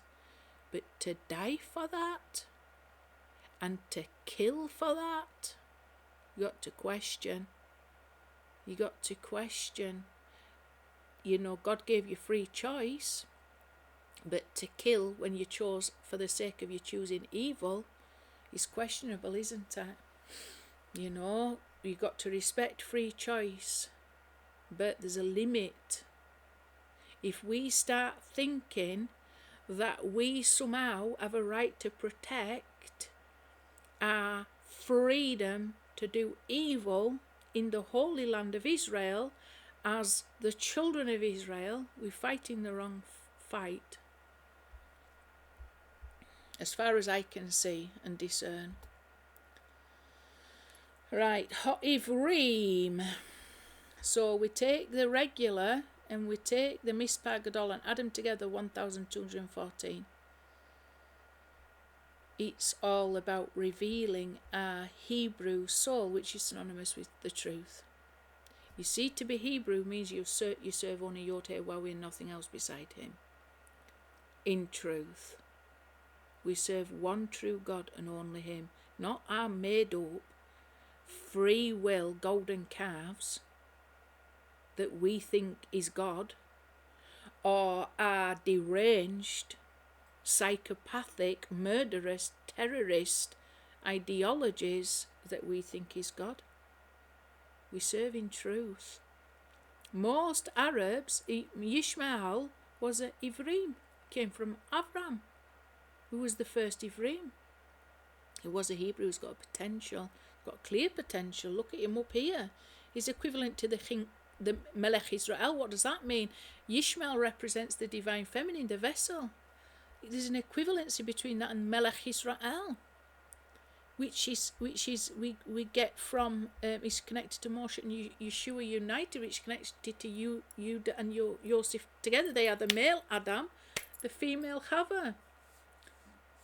There's an equivalency. The Arabs, the Muslims, will be equivalent to Israel. Okay, just as the female divine will be raised up. It's the female divine that's fallen. But under King David, she's going to be raised up to the right place because she's going to be a vessel of shalom. Instead of this monster that we're dealing with now, which is Lilith, the rebellious wife, in a state of exile and impurity. Got to clean up her ways. Okay, so let's get to the next slide then. Right, so I'm going to go through the whole of it, the Rav Rava now, just some very brief. I want to do a bigger deep dive into this because I think we need to know what is the main.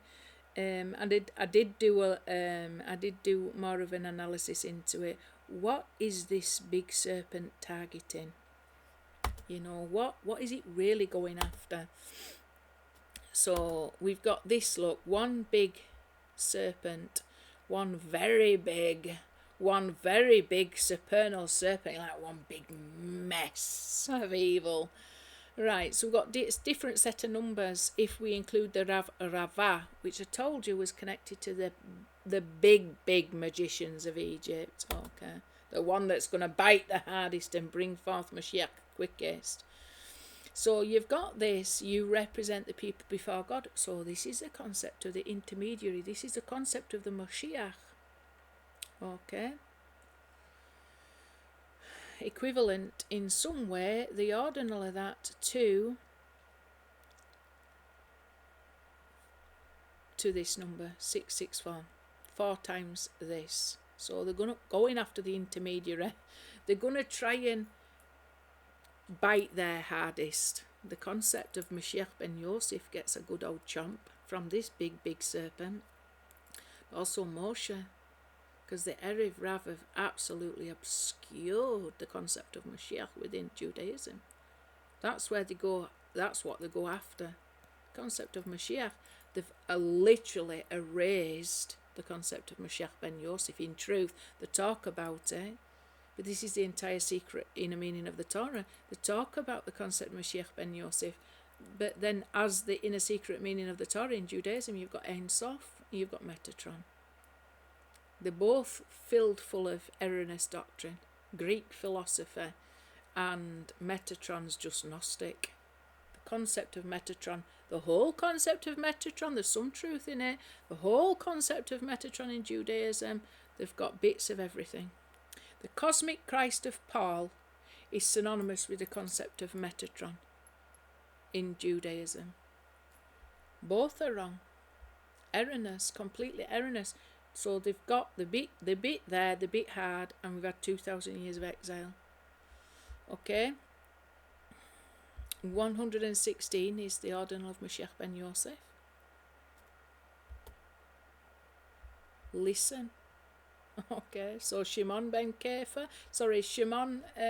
Hillel, the one who we got to listen to, Shimon, the one who would come, like Moshe, and who did, who was exiled who went into Egypt 8 years old. Shimon ben Hillel went in as Shimon Kefa, 8 years old, who died around his 120th year, exactly the same as Moshe, within his 120th year, who was the Nasai, the head of the Sanhedrin. Moshe was the head of the 70 in the wilderness.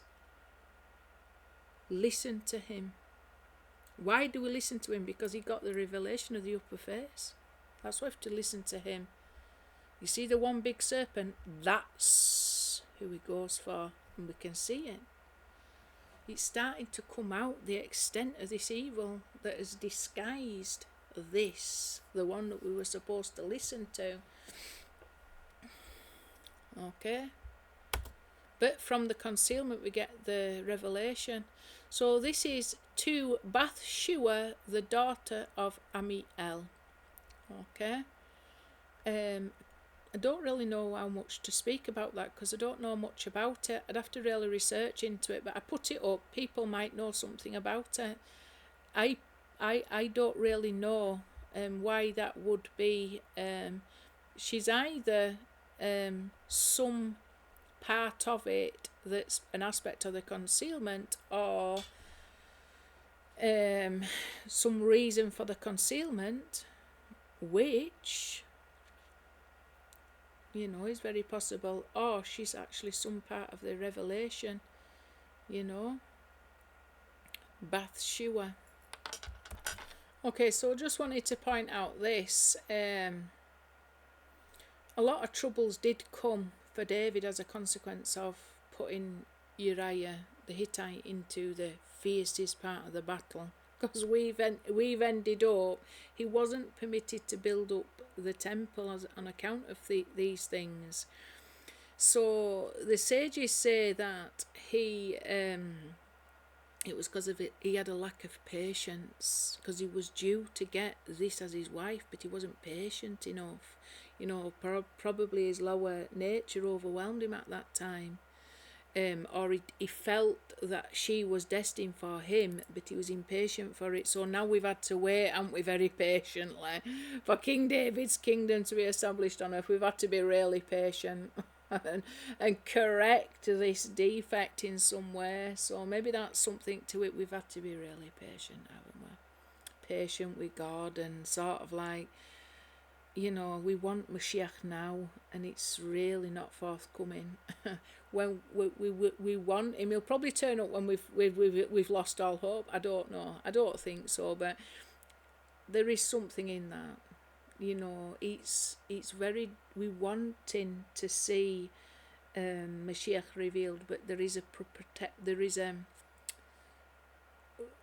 process of rectification, and God's plan is bigger than ours, and God's version of Mashiach is much bigger than ours.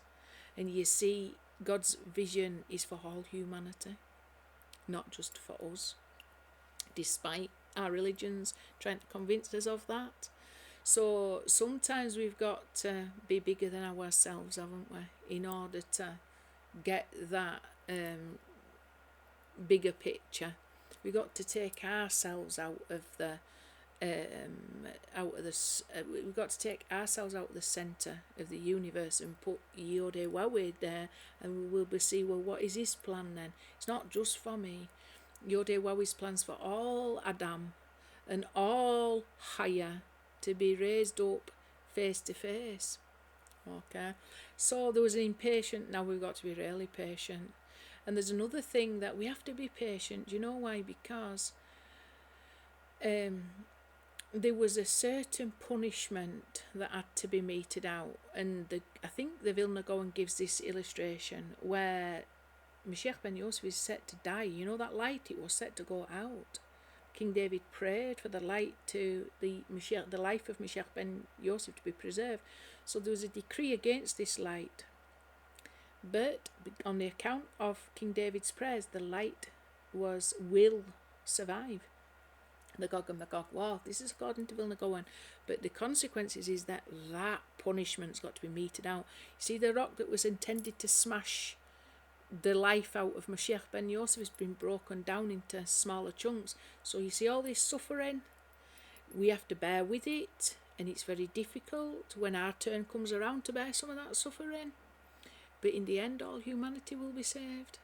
All of Adam, all of Chava, and there will be the utter perfection of all creation that reveals the utter oneness and sovereignty of the name Yod-Heh-Wah-Weh, but we've got to be a bit more patient. However, right towards we get to the end, it's time to get impatient. You know, it's like the contractions start to, at some point, you just know you've got to push. You just reach that critical point where you've got to push. So the correction will come, but it has to be at the right time. We're right at the end now. We're just about ready to take one big deep breath and give that one push out. And there's nothing wrong with being impatient at that moment, because it's required to give birth to the Mashiach. It should be, well, once we've got to the level of contractions that we're facing now, you know, somebody better have some sense to push that baby out. Bat Shua, Bat Eliam. So in this verse in Shmuel, I think this is, it's from Shmuel, 2nd Shmuel chapter 11. It says here, and David sent and inquired about the woman, and it is said, is this not Bathsheba, the daughter of Eliam, the wife of Uriah the Hittite? Okay. So she's daughter of Eliam here, whereas in Chronicles, if we go and have a look, 1 Chronicles, it says here, and these were born to him in Jerusalem. These are talking about David's sons, Shmiah, Shovav, Nathan, and Shlomo. 4. To Bathsheba, the daughter of Amiel. Okay, this is awfully a lot like Shema, isn't it? It's Shema, it's related to the word Shema, to hear, you know, and then we end up with of the Shimon ben Hillel was descended from the house of David. So I don't know, I don't really know in what way he was, but he was a descendant from the house of David. I don't know much about the rest of the house, that, so I'm not going to speak about it. But here, this is where it is. But here it's Amiel, so the L is changed round, isn't it? The Am goes, the L goes to the front and the Am goes to the back. It was Eliam, and in this one it's Amiel, so the letters have been changed around. I don't know what that means either, but it's all quite interesting stuff. But like I say, it's related to this concept of David not being patient enough. And you see the temple of Solomon that was built, the third temple, this time we've got to do it in a very patient way, even though we are pressed on all sides because of the suffering we've got to endure for the sake of Mashiach ben Yosef, his life to be preserved. Okay, and for King David's kingdom to be built up, because he sits on the throne of David. The throne of David is the throne of Mashiach ben Yosef. Okay, so All paths lead to Rome. So it's filled at the level of Malkuth, where the He is filled with a He and the Vav is filled with a Vav. Okay. All paths lead to Rome. Why? Because that's where it's all at. That's where the light of Mashiach ben Yosef has descended. And is hidden and concealed by all the magicians, the big Rav Rava, Erev Rav Rava. They've concealed him there, and we need to go there to get him. Does that mean we've got to go there literally? No, we've just got to understand that in this world in which we're living, every path leads to Rome. You want to go get medication, it's going to lead you back to Rome. It's going to lead you back to the powers of the Erev Rav, because we saw that with COVID. You know, you want to get into the music industry, it's going to lead you down to the paths of Rome, because the entire music industry is run by Erev Rav.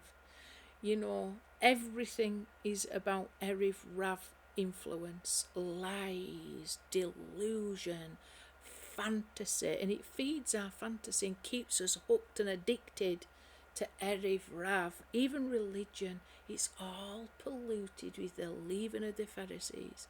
We're all puffed up thinking that we've got something worth worshipping. Got nothing worth worshipping. Got a false God, false concept of Yod He. Well, we got lies, some truth, some lies. What does that amount to ultimately? Half truth. What's that? And we literally, you know, we're subject to that farce. We need to break free. We need to break free and be redeemed from it. So if we add a Kalel to that fill-in, it comes to 3032, which is 2 times 1516. One great big serpent that winds its way to Rome. And why does it wind its way to Rome? You see, this is when we use a serpent against it, you see, because in Rome is something very important hidden. The true concept of Mashiach ben Yosef, the one who we should tishma'un, listen to, Shimon ben Hillel. No eye has ever seen a God beside you. So this is talking about the future reward. And again, we've got the concept of Ayin, haven't we? Comes to 1516. We want to get there, don't we? We got to subdue this power in order to get there and overcome Rome. We're going to have to overcome Esav in Esav's own territory, the Satan in the Satan's own territory. That will overpower the lie use the lie against itself to reveal the truth. And then we've got this. Hillel and Menachem did not disagree, and this was the cause of Menachem went out and Shammai came in, because they didn't disagree. In fact, you have the Nasai and the Avbeth-Din. They were the Nasai and the Avbeth-Din, Holy Zugot.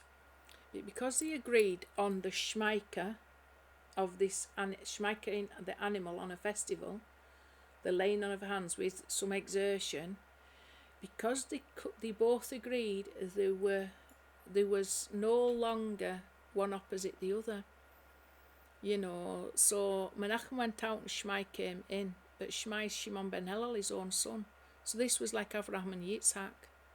And they was then the Avbeth-Din till Hillel died in AD 10, and then Shimon ben Hillel took over. So it says Menachem went out in BC 20. So that means Shimon ben Hillel, or Shammai, that's his code name, was in for 30 years as Avbeth-Din, and then 20 years up until AD 30 as Nasai. And even the Talmud collaborate. Even the Talmud shows us that is so. The dates in the Talmud that were given. So from this, we see it's got a connection. You represent the people before God. So this holy Zugot, if you like, it represents the people before God. There was no Moshe at that time. So Hillel was as Moshe, and Menachem was the deputy. He's like the Yoshua, but he went out, and then Shammai came in. So Shammai is like the office of Yoshua. It's Moshe and Yoshua. Yoshua represents immaturity. Okay, the Nasai represents the office that is maturity. But you see, you need one opposite the other. You need both these. You can't have them where they both agree. because sometimes this is the one thing that I did think about this whole situation with Israel, this current war. You can relate it a lot to your Joshua. When you're in a state of immaturity, you don't fully comprehend Yod He Waw He, then there is some justification in that immature state for killing your enemies and stuff like that. And we just need to just conquer the land. You're in a state of immaturity. So when you are fully mature and when you are fully aware of the name of Yod He Waw He, things like wars and things like killing your enemies become nullified in the knowledge of his name to a certain degree. So when you have got that to be accomplished, you have to think, you got a work to do. And in order to do that work, you got to be a little bit ignorant. Like the Christians and things like that, you've got to be a little bit naive. Like a na'ar is called the youth, is not fully spiritually mature. That means he doesn't fully comprehend the true reality of the name of Yod He Waw He. They're the sort of people you send out into the world to accomplish the work. And that's why Moshe couldn't probably go into the land of Israel, because you reach a level of maturity where to take up arms and start killing people and accomplishing what needs to be done physically is contrary to the spiritual level that you've reached. So, Shemai or whatever, or he was really Hillel's son. Hillel represented Abraham. Shimon ben Hillel. Shemai represented his son. So he was the youth to a certain degree. But it's when that goes out in still a state of immaturity, you're able to accomplish a lot more, even if it's not done perfectly. To be fully aware of God, the true knowledge of God, you couldn't get on and do the work physically that was required to do, because your spiritual reality would dominate over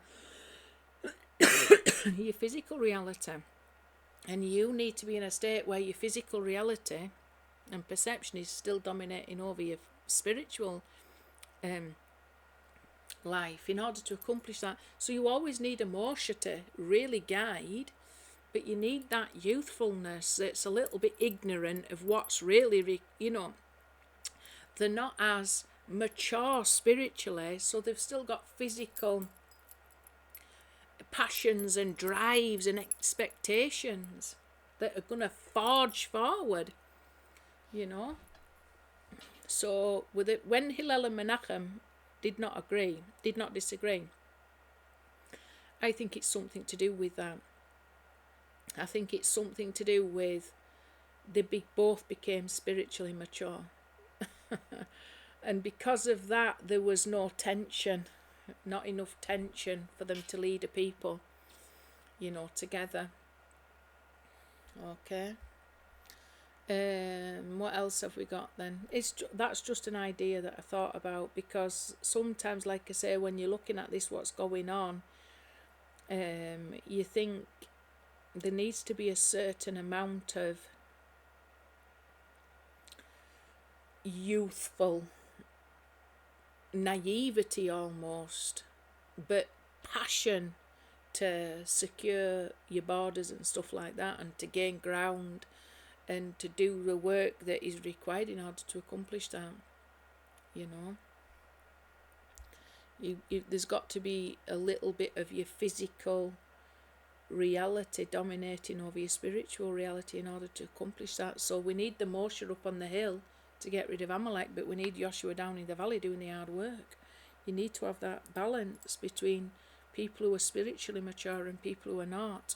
People who are still in a youthful state that don't really know the difference between right and wrong, but have got all the zeal of youth and are willing to listen to the leaders up on the hill who do know what's going to happen, but can't themselves accomplish that.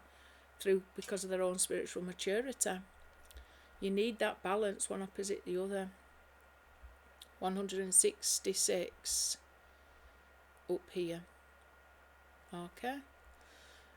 If we add the mispagadol and also the ordinal mispagadol, comes to 1160, which we can see is 10 times this as well, connected up here. And this means it's 10 times the ordinal of Mashiach ben Yosef.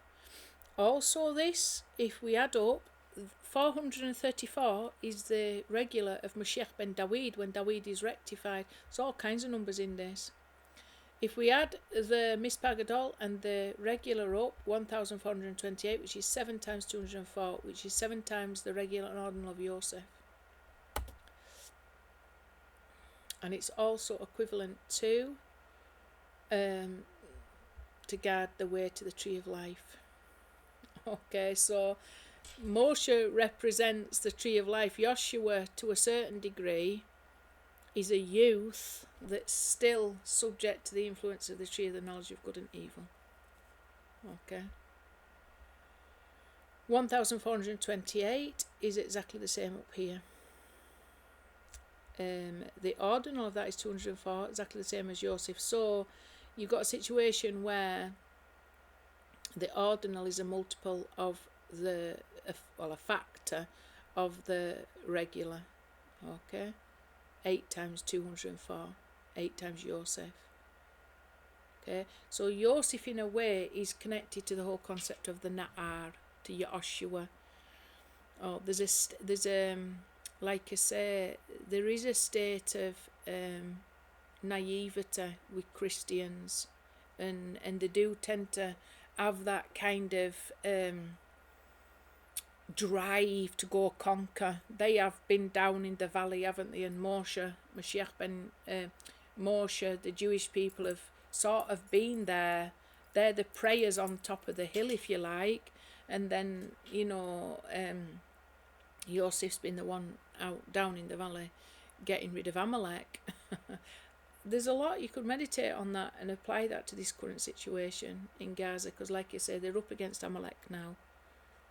And from my point of view, I would give them the light of the Mashiach ben Yosef. That's how I would deal with it. That's my spiritual prayer to these people, because I absolutely know what's going to spiritually and powerfully overcome them. I know it's a revelation of the upper face. That who carries the torch of that? Yeshua. It's like Keduri's note. It's called Yeshua. So he's got the power to anoint. But it comes, doesn't it, clothed up in the sword of Esav. But that's what they need. They need the truth. So, like hidden in all that, you've got the people, like the mission of the Romans have gone out into all the dark corners of the world, but they always carry with them these evangelicals. Sometimes they'll just be monks, Catholic monks and stuff like that, accompanying, people that are going into that to set up trade and build roads and stuff to conquer the territory, but they go in with them and they're busy trying to convert the locals to share the good news with them to complete the task of spreading the light of the Gospels into all the four corners of the earth. There's a lot to think about really and meditate on. Finally though, let's just go through these quite quickly. We're going to have a look at this. It's all related to the Torah. What have we got here? It's got a square ordinal, square regular, and the regular and ordinal. If we add them all up together, come to 215 times 938. Don't interpretations belong to God? Yep, in accordance to Torah. That's the ones that interpret. Got to interpret the dream perfectly in accordance to Torah. If you interpret it in any other way, if you're just randomly looking at the events in this history of life, trying to think that is somehow divested from God fulfilling his Torah, you're going to interpret it wrong.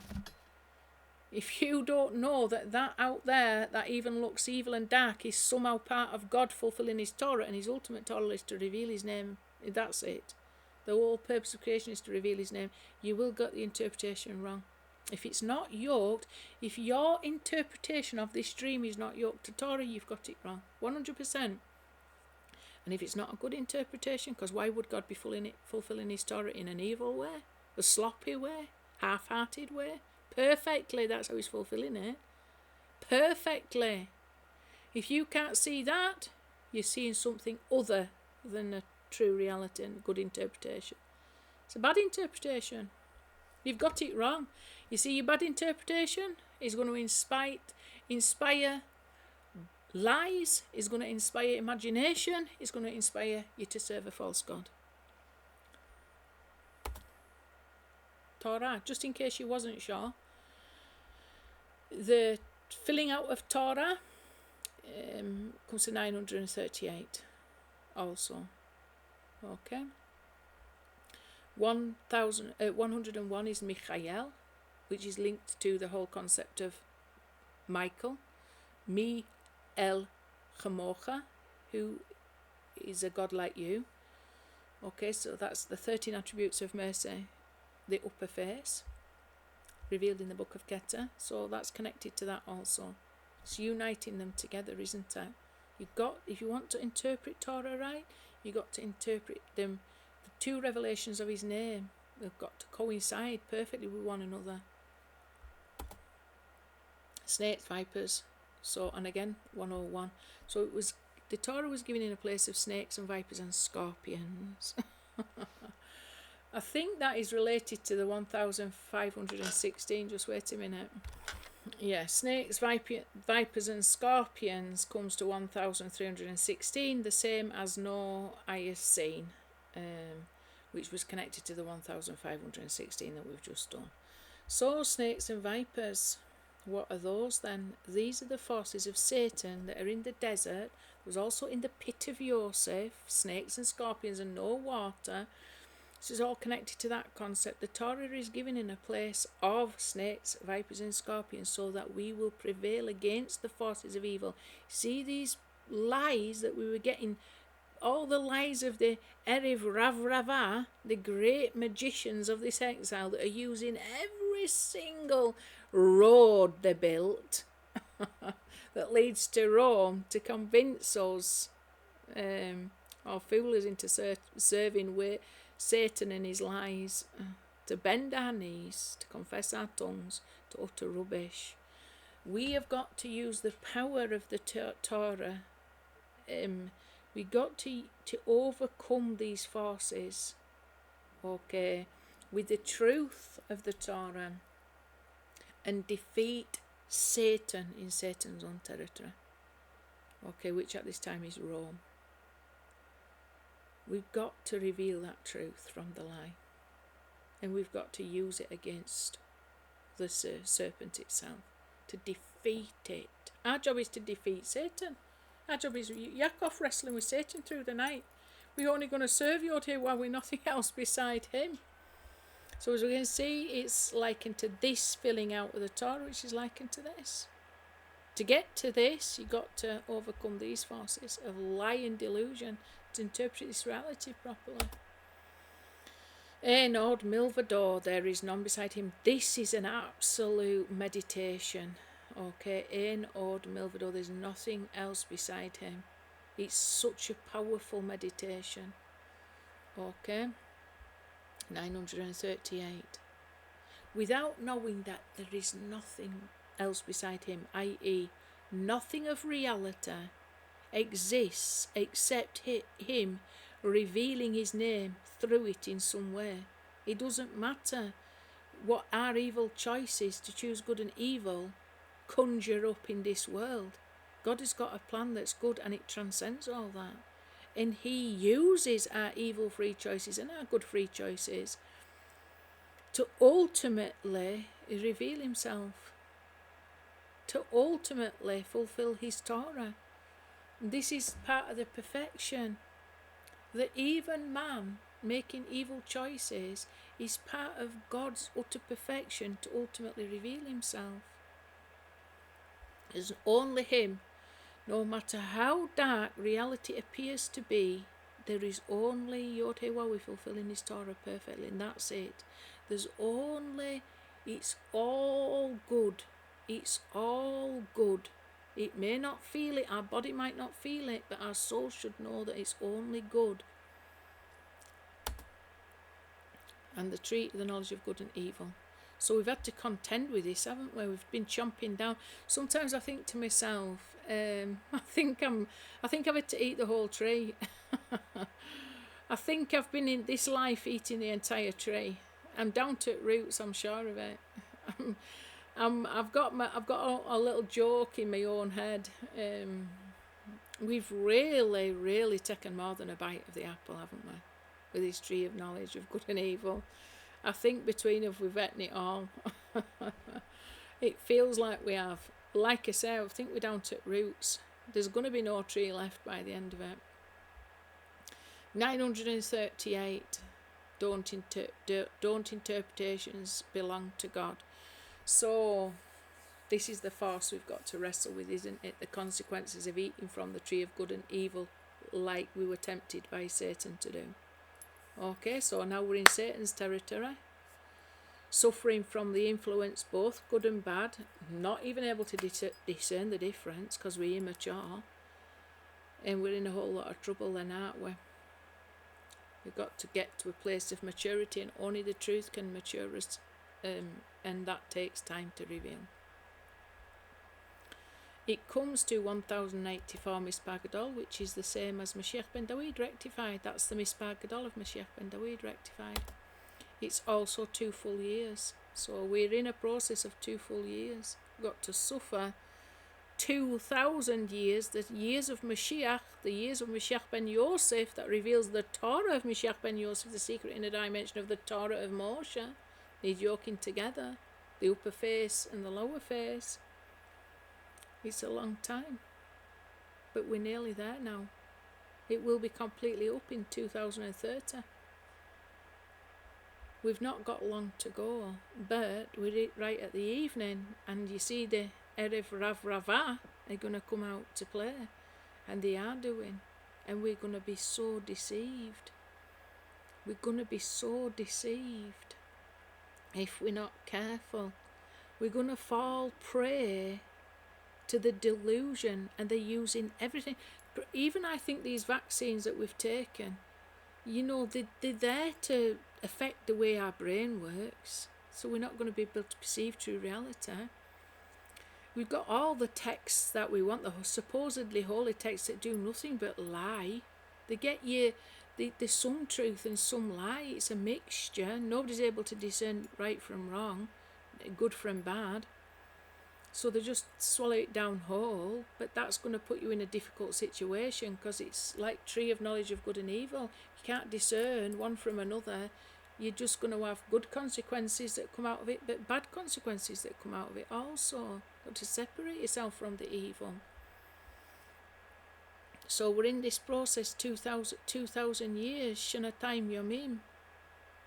Then Pharaoh had a dream that needed interpreting, and Yosef was the man for the job, the interpreter. Okay, to bring even Pharaoh to a place of shalom, shalom, Pharaoh.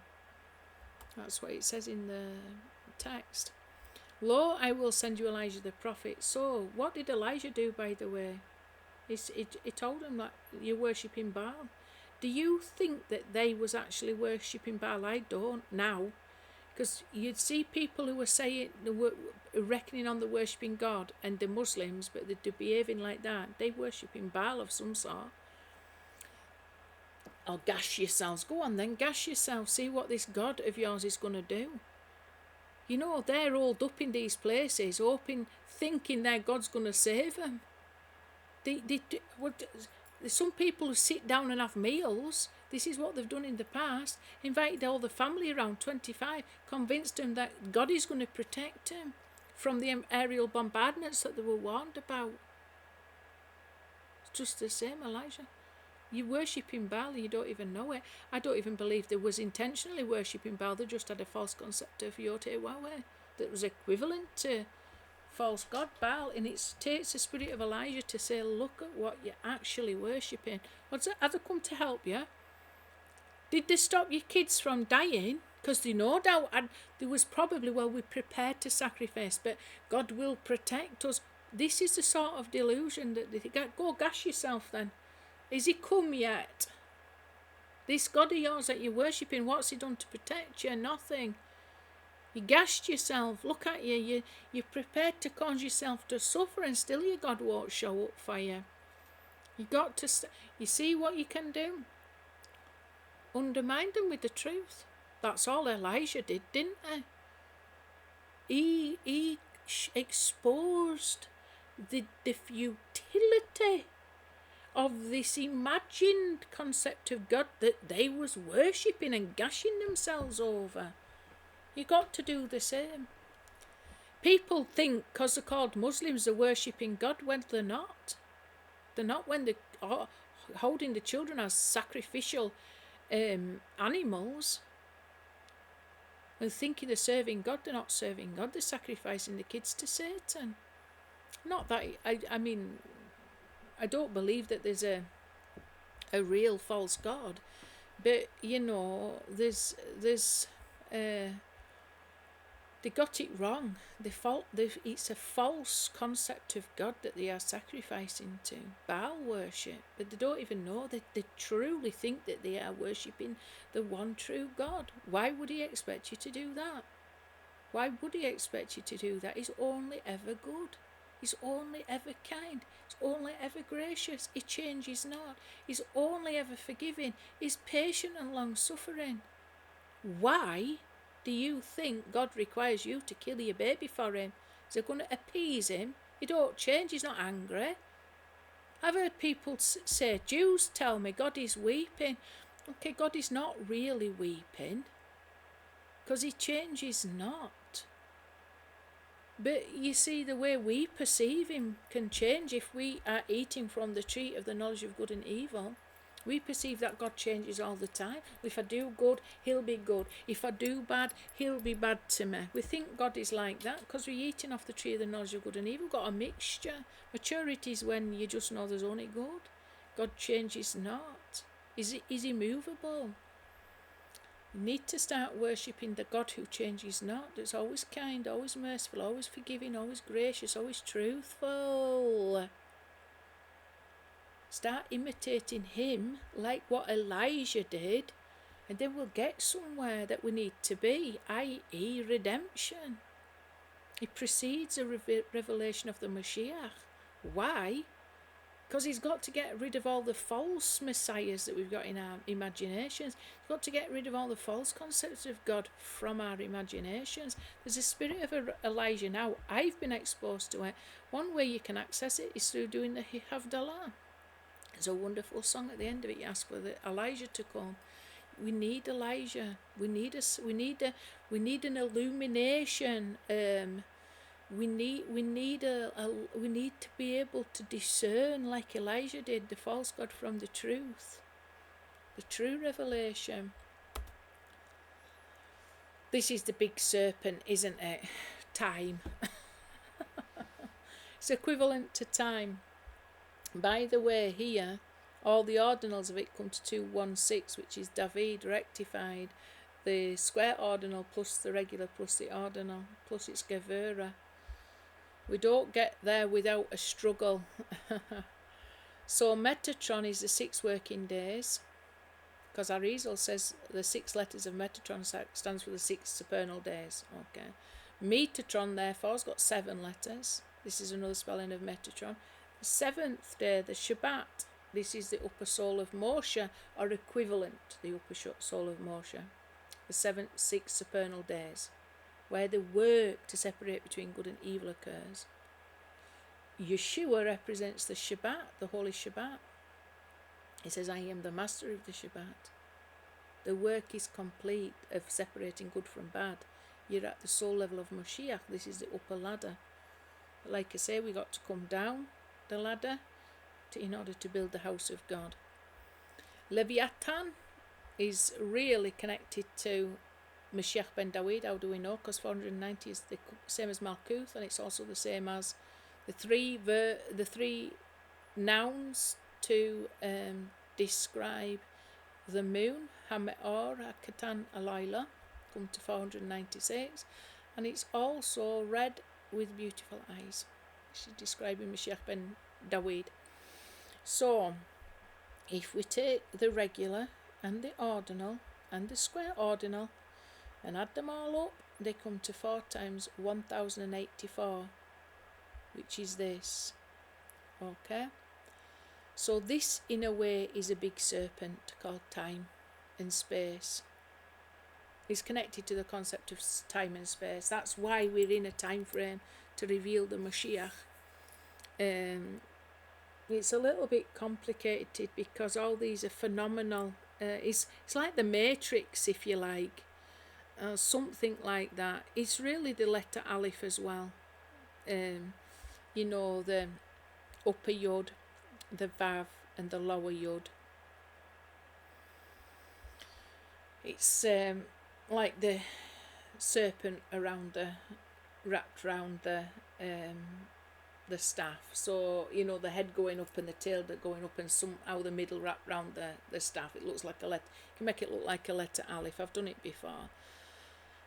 It's a little bit complicated, but essentially there's only Yod He Waw He. Okay, and he exists eternally outside of time. He exists outside of time, but is given this whole whole time, if you like, and a whole concept of time and space, in order for us to do a work below to build a home for him to dwell with us. Okay, in this lower reality. Okay, lower physical reality. I suppose it's a mystical way of looking at it. I would just see it as it's the scaffolding around the kingdom of Yod He Waw He that's required until the building's fully built within. It's like a matrix. It's a scaffolding on the outside. It's a necessary evil. You don't want the scaffolding to remain once the building within is fully developed and grown. In the meantime, however, until the building has reached full maturity and full security, until the fruit's ripe, then this is the husk that's protecting it. This is the outer husk. This is the scaffolding. This is the necessary evil until that it is within, that it's protecting, has reached full maturity. So this is the false concept of Mashiach in a way. Okay, it's the serpent around the staff.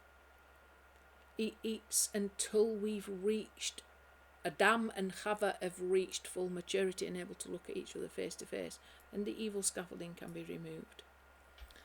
Okay, and it's and that will be once Mashiach ben Dawid is revealed, because when Mashiach ben Dawid is revealed, that's we've reached full maturity. We've reached the full moon stage. And all their paths are shalom. So you interpret the reality correctly.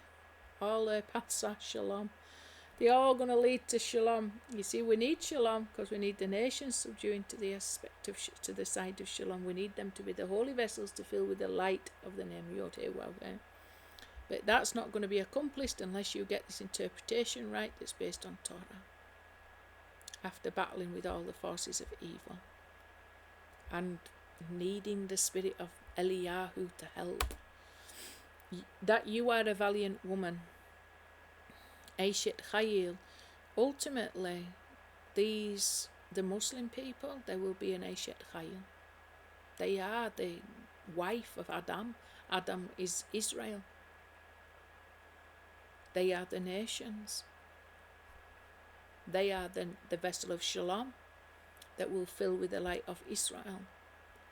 So we can see that's where we ultimately head in, and we need the good interpretation from the tree of life perspective that leads to all the paths being shalom,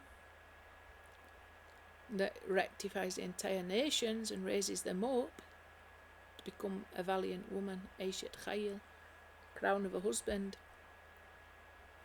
118 is a filling out of the name Yeshua, the ordinal filling out of the name Yeshua, when the Vav is filled with an Aleph.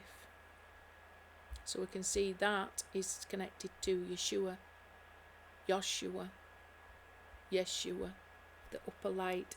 And it's needed, isn't it? Because like I say, there's a lot of Amalekites within Islam at this time, and that definitely needs subduing by the power of the name of Yosef, the upper light, the upper face. Let's bring these up. Electricity and magnetism. So these are the two opposing forces. We talked about opposite forces, didn't we? We talked about the mature and the immature. You need both. You need Moshe on the hill and Joshua down below. You need Moshe. You need the upper light and the lower light. Okay, the one that's bright, a lot of energy, starts off at first, but then slows down, and then Moshe's got an opportunity to build up his strength, hasn't he? Slowly over time, so that youthful impulse wanes, but the mature is coming into play then, isn't it? It's electricity and magnetism. So light is oscillating electromagnetic wave, isn't it? I actually live near the I go visit the grave of Dr. James Clerk Maxwell, and he was the one that created the 4 formulas for light, physical light we're talking about, but we're talking also spiritual light. So in order for spiritual light to be revealed, i.e. the whole name of Yod Heh Wahweh, you've got to have these opposite forces to pull it along through time and space, haven't you? They're sort of dragging each other along in this wave, this oscillating wave, and all the energy that's stored in that photons of light is pulled along this wave that is essentially an oscillating electricity and magnetism. So in the physical we can sort of see a connection between the spiritual. We need Yosef, but we need Moshe too. We need them both together to bring all the energy, the power of the name of Yod Heh Wahweh down through time and space to where it's needed to be.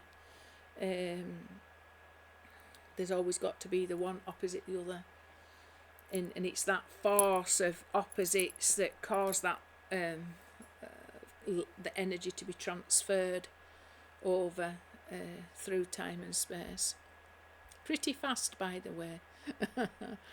So 2058, we need to connect to that reality. This is again, we need to connect Yod Heh Wahweh and the upper and the lower face together. We need to have that. We need to have that light come now, don't we, and to be revealed. It's what we need, the whole world to be filled with it. But we've also got to have an appropriate vessel to fill that up with, because light can be very dangerous. Light can be very dangerous, certainly light, you're talking about radiation, things like that, very, very dangerous to us if we receive it. That's why we've got to connect to the name of Yod Heh Wahweh, because this is the light that we've been created to receive, if you like. And there's lots of versions of light that's actually extraordinarily harmful and damaging. The light that we want in is the name of Yod Heh Wahweh. We've been created to receive that particular light that's very beneficial to us. Like I say, the even ultraviolet light's toxic. You take too much ultraviolet light in, it's going to be toxic. It's beneficial for certain things, but very highly toxic. So we're wanting to focus on really that Yod Heh Wahweh desires to reveal to us, his name Yod Heh Wahweh. It's all wonderful. There's a lot of meditations in it all. That leads us to peace, and that leads us to interpret reality in a good way, to bring us to that place of peace, and to reveal the Mashiach ben Dawid and the true Torah, and that everything works for an ultimate good. And with that, I'll say shalom. Please subscribe and share, and thank you if you got this far for listening.